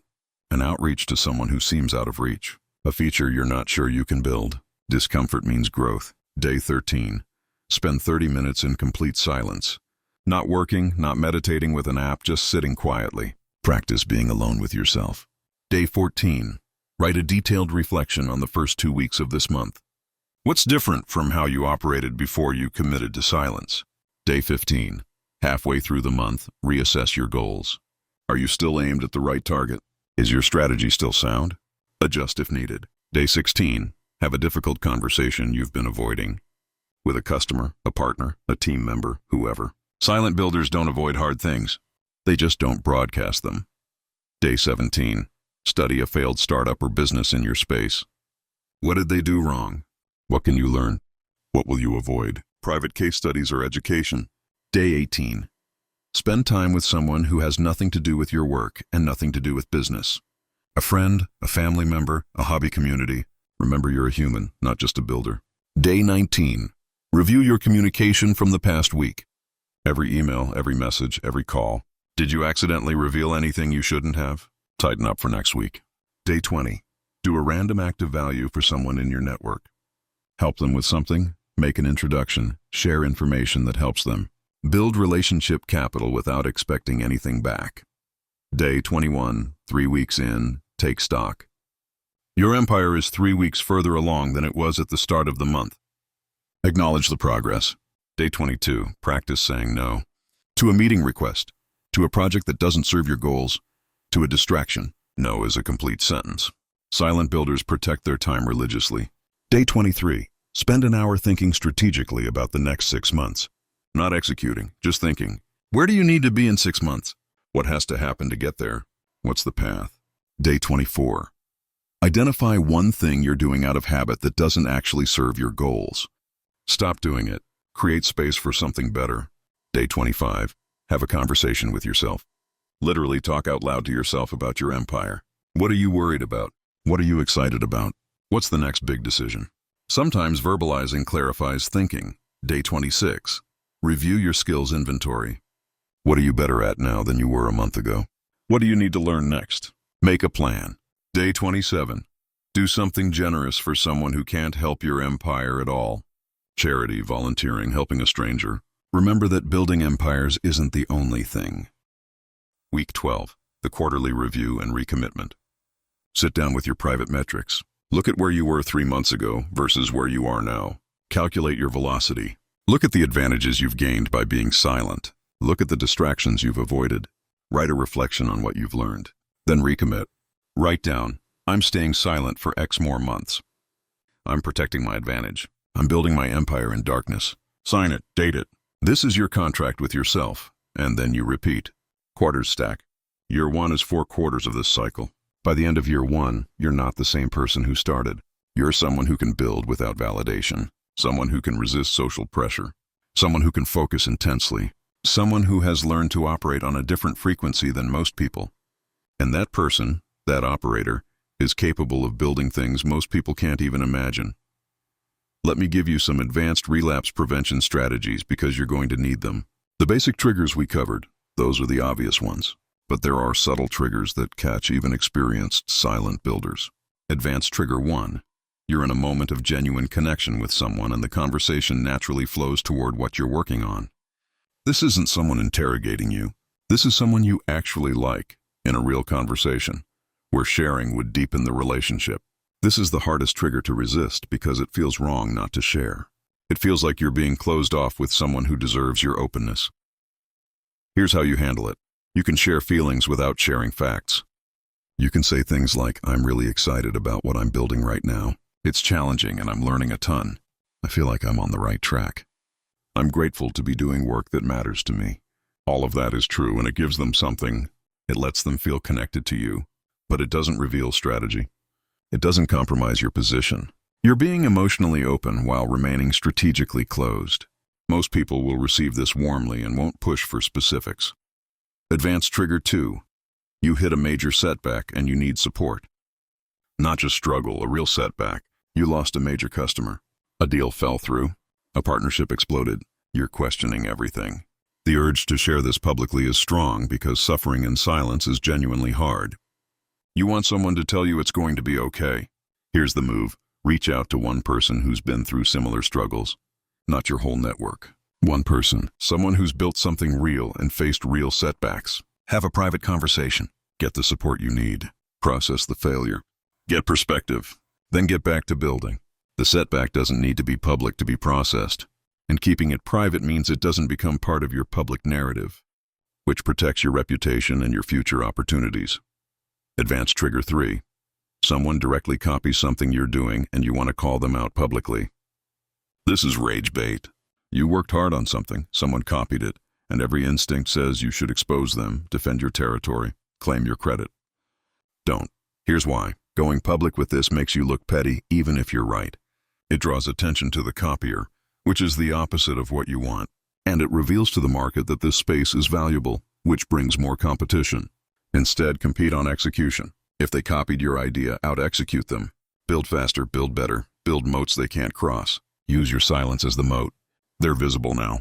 They announce their copy. Everyone's watching them. You stay dark and keep innovating.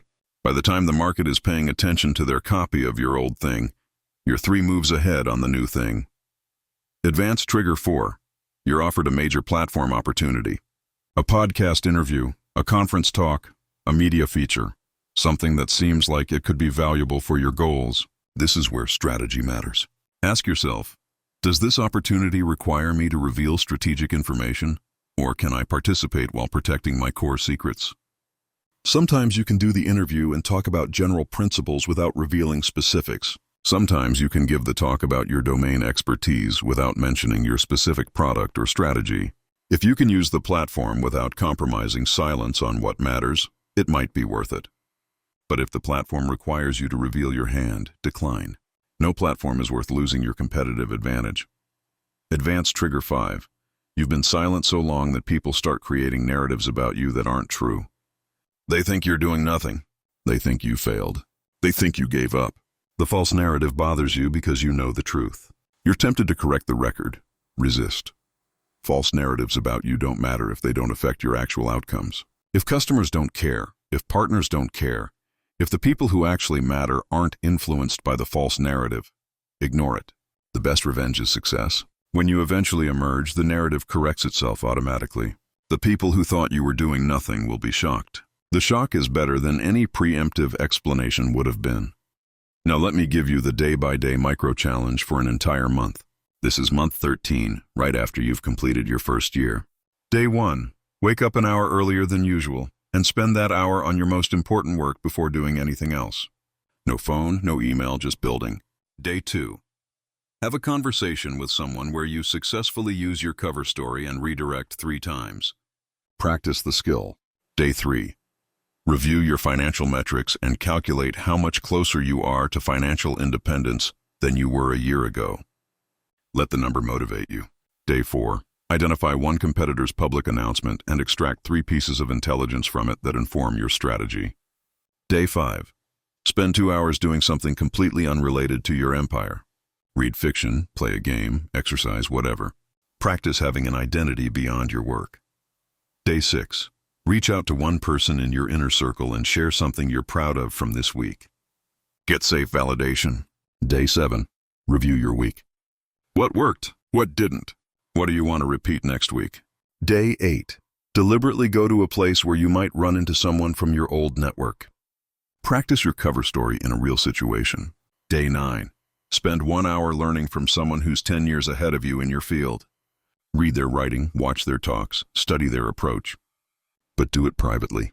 Don't engage publicly. Day 10. Take a complete day off. No work, no checking email, no thinking about your empire. Rest is part of the strategy. Day 11. Audit your information security. Are there any leaks in your digital footprint? Plug them. Day 12. Do something uncomfortable that builds your empire. A sales call you're nervous about. An outreach to someone who seems out of reach. A feature you're not sure you can build. Discomfort means growth. Day 13. Spend 30 minutes in complete silence. Not working, not meditating with an app, just sitting quietly. Practice being alone with yourself. Day 14. Write a detailed reflection on the first 2 weeks of this month. What's different from how you operated before you committed to silence? Day 15. Halfway through the month, reassess your goals. Are you still aimed at the right target? Is your strategy still sound? Adjust if needed. Day 16. Have a difficult conversation you've been avoiding. With a customer, a partner, a team member, whoever. Silent builders don't avoid hard things. They just don't broadcast them. Day 17. Study a failed startup or business in your space. What did they do wrong? What can you learn? What will you avoid? Private case studies or education. Day 18. Spend time with someone who has nothing to do with your work and nothing to do with business. A friend, a family member, a hobby community. Remember, you're a human, not just a builder. Day 19. Review your communication from the past week. Every email, every message, every call. Did you accidentally reveal anything you shouldn't have? Tighten up for next week. Day 20. Do a random act of value for someone in your network. Help them with something. Make an introduction. Share information that helps them. Build relationship capital without expecting anything back. Day 21. 3 weeks in, take stock. Your empire is 3 weeks further along than it was at the start of the month. Acknowledge the progress. Day 22. Practice saying no. To a meeting request. To a project that doesn't serve your goals. To a distraction. No is a complete sentence. Silent builders protect their time religiously. Day 23. Spend an hour thinking strategically about the next 6 months. Not executing, just thinking. Where do you need to be in 6 months? What has to happen to get there? What's the path? Day 24. Identify one thing you're doing out of habit that doesn't actually serve your goals. Stop doing it. Create space for something better. Day 25. Have a conversation with yourself. Literally talk out loud to yourself about your empire. What are you worried about? What are you excited about? What's the next big decision? Sometimes verbalizing clarifies thinking. Day 26. Review your skills inventory. What are you better at now than you were a month ago? What do you need to learn next? Make a plan. Day 27. Do something generous for someone who can't help your empire at all. Charity, volunteering, helping a stranger. Remember that building empires isn't the only thing. Your partner might push back. They say, how long is a while? When can we talk about it? You give them a timeline. I'm planning to stay quiet for at least another year, maybe 18 months. I know that's a long time. But here's what I can promise you. 1, I'll share updates with you regularly. You'll know how it's going. You'll know if I hit milestones. 2, if I need help or support, you'll be the person I turn to. 3, when it's ready to come out, you'll be part of that decision. You're included in this, I just need you to be included quietly. Your partner thinks about this. They might agree, or they might still be uncomfortable. If they agree, thank them and follow through on your promises. Update them weekly. Let them in. Make them feel like a real partner, just a quiet one. If they're still uncomfortable, acknowledge that. You say, I understand this is weird. It goes against how we usually operate. If you can't support this approach, I need to know. Because you're more important than any business. And if keeping this from our friends and family is going to create a rift between us, then I'll choose us over the strategy. But I'm asking you to trust me on this. I've thought it through. I believe this is the right way to build what I'm building. Can you give me that trust? Most partners, if you're honest and you include them and you prioritize the relationship, will support you. Because they see that you're serious, you're strategic, and you're not shutting them out. You're bringing them into a shared secret. But here's the critical part. Once you've had this conversation, you have to actually include them. You can't bring them in theoretically and then continue to be vague. Share your metrics with them. Tell them about your wins and struggles. Let them see the dashboard. Make them feel like they're on the journey with you, even if they're not operationally involved. If you do this right, your partner becomes your strongest ally. They help you maintain boundaries with extended family and friends. They celebrate your private wins with you. They support you through the lonely parts. They become your inner circle. If you do it wrong, if you bring them in but don't actually share, you'll damage the relationship more than if you'd stayed completely quiet. Now let me give you a deep psychological exploration of why silence is so hard for most people. It's not just about wanting validation, though that's part of it. It's about identity. Most people define themselves by their work, their achievements, their projects. When you're building in silence, you're separating your identity from your work. You become someone whose work is important but not public. Someone whose achievements are real but not broadcast. This is uncomfortable because it means the way people perceive you isn't aligned with who you actually are. There's a gap, and humans hate gaps. We want coherence. We want the story we tell about ourselves to match the story others tell about us. When you're building in silence, those stories diverge. Your self-story is, I'm building something significant. Other people's story about you might be, they're doing some freelance work, nothing major. The divergence creates cognitive dissonance. Part of you wants to close that gap by revealing what you're really doing. But closing that gap destroys your strategic advantage. So you have to sit with the dissonance. You have to be comfortable being misunderstood.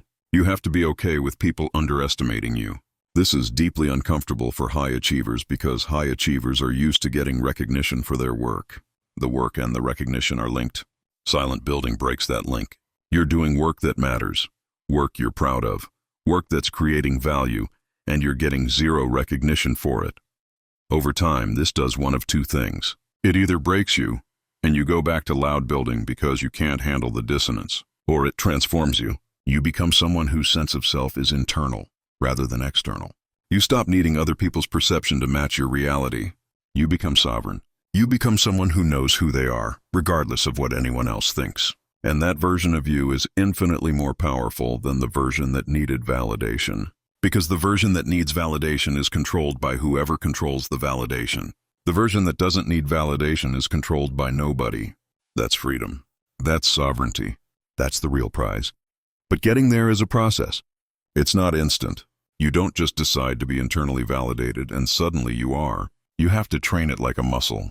Every time you feel the urge to share and you resist, you're training that muscle. Every time you achieve something privately and you celebrate it privately, you're training that muscle. Every time someone underestimates you and you let them, you're training that muscle.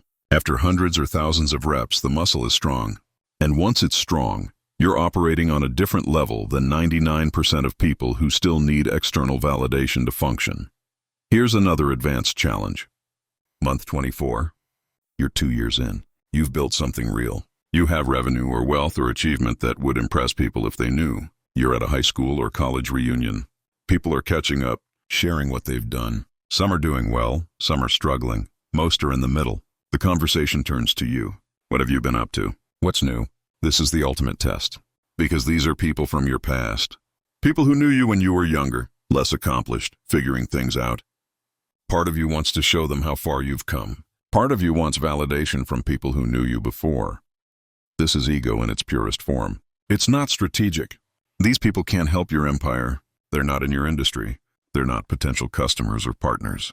Telling them does nothing for your goals. It only satisfies ego. So what do you say? You smile. You say, I've been good, working in the blank space, keeping busy. Nothing too exciting. How about you? And you redirect. You ask about their lives, their families, their work. You're genuinely interested. You have good conversations. You reconnect. And you walk away having protected your position while still having meaningful interactions. Nobody at that reunion knows that you're probably the most financially successful person in the room. Nobody knows that you've built something significant. And that's exactly right. Because their knowing doesn't help you. It only creates complexity. But here's what does happen. 5 years later, someone from that reunion sees something about you. Maybe your company gets acquired and it's announced. Maybe you emerge in some way. Maybe someone else finds out and mentions it. And that person from the reunion thinks back to your conversation. They remember you saying nothing too exciting, and they're shocked. They reach out. They say, I had no idea. Why didn't you say anything? And you have a choice. You can explain your strategy, or you can just say, I don't like to talk about things until they're fully baked. Either way, they're impressed. But more importantly, they're shocked. And that shock is proof that your strategy worked. Let me give you year 3 of the silence program in detail. By year 3, silence should feel natural. It shouldn't be a struggle anymore. It should be your default operating mode. But year 3 has its own challenges. Year 3, challenge 1. You're so used to silence that you might miss opportunities where strategic visibility would help. You need to stay calibrated. Not every announcement is bad. Some strategic reveals can accelerate outcomes without compromising your position. The skill in year 3 is discernment. Knowing when to stay dark and when to selectively show your hand. Year 3, Challenge 2. Your empire is big enough now that it's harder to hide. If you have employees, they talk. If you have customers, they review. If you have partners, they mention you. Your operational security becomes more complex. You need systems, NDAs for employees, policies about public communication, clear guidelines about what can be shared and what can't. You're managing secrecy at scale now, which is different from personal secrecy. Year 3, Challenge 3. You might be getting bored of silence. The discipline that felt exciting in Year 1 might feel routine or constraining in Year 3. You need to reconnect to why you're doing this. Revisit your goals. Are they still the same goals? Do you still want the same outcomes? If yes, the strategy remains valid. If your goals have shifted, maybe your strategy needs to shift too. Just do it consciously. Year 3, Challenge 4. People around you might be succeeding loudly, and it's harder to ignore in Year 3 than it was in Year 1. In Year 1, you're motivated by the newness of the strategy. In Year 3, you've been dark for so long that seeing others get attention and opportunities from visibility is more tempting. The defense is the same as before. Remember what you're building and why silence serves it. But you have to actively remind yourself. It's not automatic anymore. Year 3, Challenge 5. You're approaching emergence decision time. Whether your timeline was 3 years or 5 years, Year 3 is when you start thinking seriously about whether, when, and how to emerge. This is strategic planning, not execution. You're gathering intelligence on what emergence would look like. You're watching how others emerge. You're thinking about narratives. You're planning, but you're not executing yet. Stay dark until your plan is complete. Let me give you a detailed emergence playbook because this is where a lot of silent builders mess up. They build brilliantly for years and then emerge badly, wasting. Emergence Phase 2 is intelligence gathering. Who are the gatekeepers in your space? Who are the journalists, the influencers, the platforms that matter? Don't reach out to them yet. Just identify them. Understand their interests, their audiences, their angle. When you do emerge, you want to know exactly who to talk to and what they care about. Emergence Phase 3 is preparation of assets. If you're going to emerge, you need materials. A website that can handle traffic. A pitch deck if you're raising money. Collateral that looks professional. You don't need all of this if you're not emerging. But if you are, you need it ready before you pull the trigger. Emergence Phase 4 is the soft launch. Don't go from completely dark to fully lit in one day. Test the waters. Maybe you do one strategic interview with a niche publication. Maybe you let one influential person in your space know what you're doing. Maybe you update your LinkedIn for the first time in 3 years. Small moves. See how they land. Gather data. Adjust your approach based on what you learn. Emergence Phase 5 is the main event. This is when you actually go public with whatever your main announcement is. Company launch, acquisition announcement, product reveal, whatever it is. You've prepared, you've tested, now you execute. And when you do, it should feel like a reveal, not a launch. It should feel like you're pulling back a curtain to show something that's already successful, not asking people to believe in something that might work. Emergence Phase 6 is managing the aftermath. Suddenly you're visible. You'll get attention. Some good, some bad, some just noise. You need systems to handle it. Email filters. An assistant if you can afford one. Clear boundaries about what you'll engage with and what you'll ignore. You don't have to respond to everything just because people are now aware of you. In fact, you shouldn't. Stay selective. Stay strategic. Just because you've emerged doesn't mean you've become available. Emergence Phase 7 is the return to building. After the initial surge of attention fades, you go back to building. Maybe you're still more visible than you were, but you're not performing. You're executing. The emergence was a moment, not a new lifestyle. You showed what you built, now you're building the next thing. And maybe you build the next thing in silence too. Maybe the cycle repeats. Build in darkness, emerge from strength, build in darkness again. This can be your pattern indefinitely. Let me tell you about Catherine, one more detailed example. Catherine is a researcher, a scientist. 15 years ago, she was a postdoc at a university, doing good work but not standing out. She had an idea for a research direction that she believed could lead to a significant breakthrough in her field. She knew if she published preliminary findings, dozens of other labs would jump on it and she'd lose the first mover advantage. So she made a radical decision for academia. She stopped publishing. She kept her job, kept doing research, but she didn't publish her main work. She published just enough on side projects to maintain her position, but her real research stayed private. Her colleagues thought she was stalling. Her department head was concerned. Publication is how academics advance. No publication means no career progression. But Catherine didn't care. She wasn't optimizing for career. She was optimizing for breakthrough. She worked on her private research for 7 years. 7 years of no major publications. 7 years of people thinking she was a disappointment. 7 years of quietly making progress that nobody saw. Then in year 8 she had it. The breakthrough was real, confirmed, replicable. She wrote it up. She submitted to the top journal in her field. It was published. It was groundbreaking. Within a year she won major awards. Within 2 years she had offers from top universities. Within 3 years she had her own well-funded lab and was directing the research agenda in her subfield. Today she's considered one of the leading scientists in her domain. And it all came from being willing to go silent for 7 years while everyone thought she was wasting her career. If she'd published incrementally, if she'd shared her progress the way most academics do, someone else would have gotten to the breakthrough first or simultaneously. The advantage came from silence. The breakthrough came from hiding until it was undeniable. Compare Catherine to Marcus, another researcher in the same field who took the traditional path. Marcus published frequently. He shared his findings at conferences. He was visible in his field. He built a reputation as a solid researcher. He advanced steadily. He's now a tenured professor doing good work. But he never had a breakthrough. Because breakthroughs require focus and time and the willingness to pursue an idea fully before sharing it. Marcus was always distracted by the next paper, the next conference, the next grant application. He was playing the academic visibility game, and it kept him from doing his best work.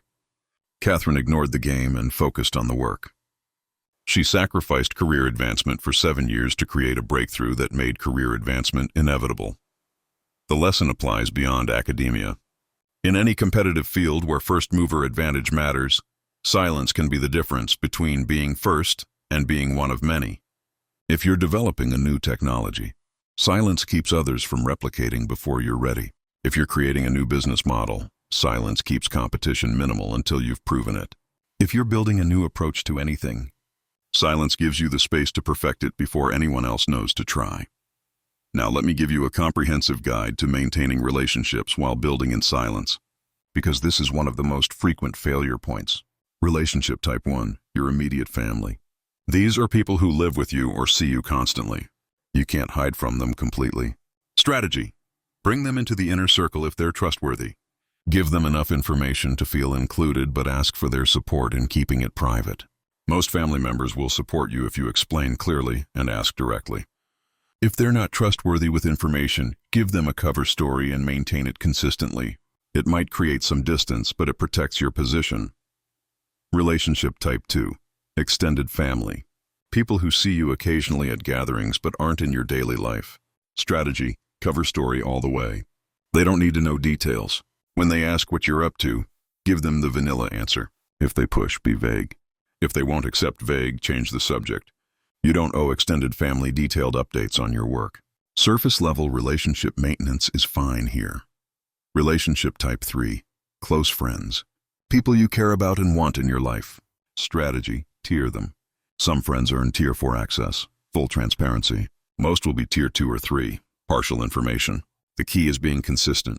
If you tell them you're keeping something close to the chest, they need to respect that, or the friendship has a problem that's bigger than the silence. Good friends respect boundaries. Friends who won't respect boundaries aren't actually good friends. Relationship type 4, professional network.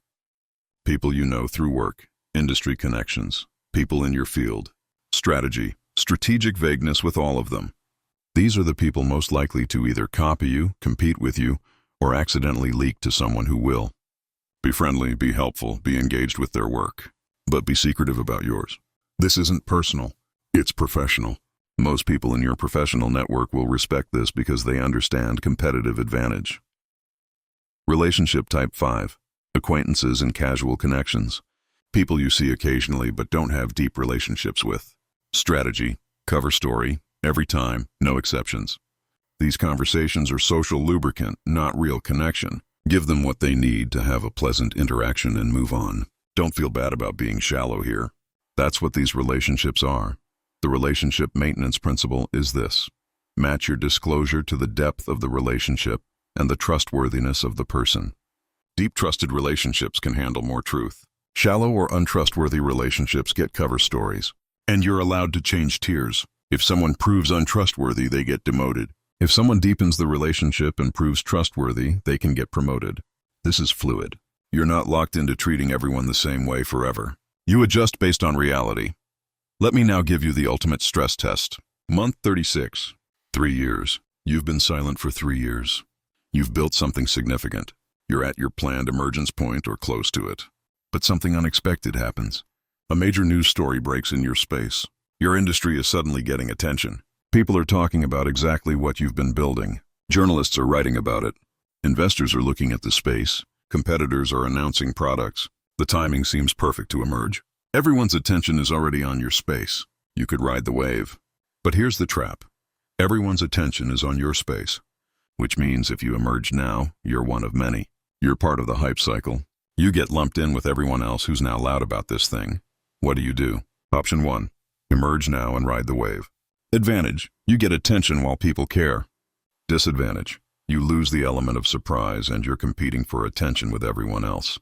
Option 2. Stay dark and let the wave pass. Then emerge after, when attention has faded but the market has been validated.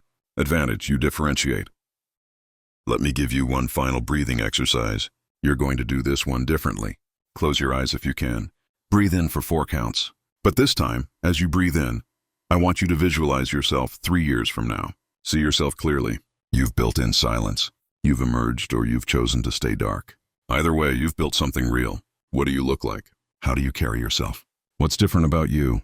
Breathe out for 6 counts. As you breathe out, release any doubt about whether you can do this.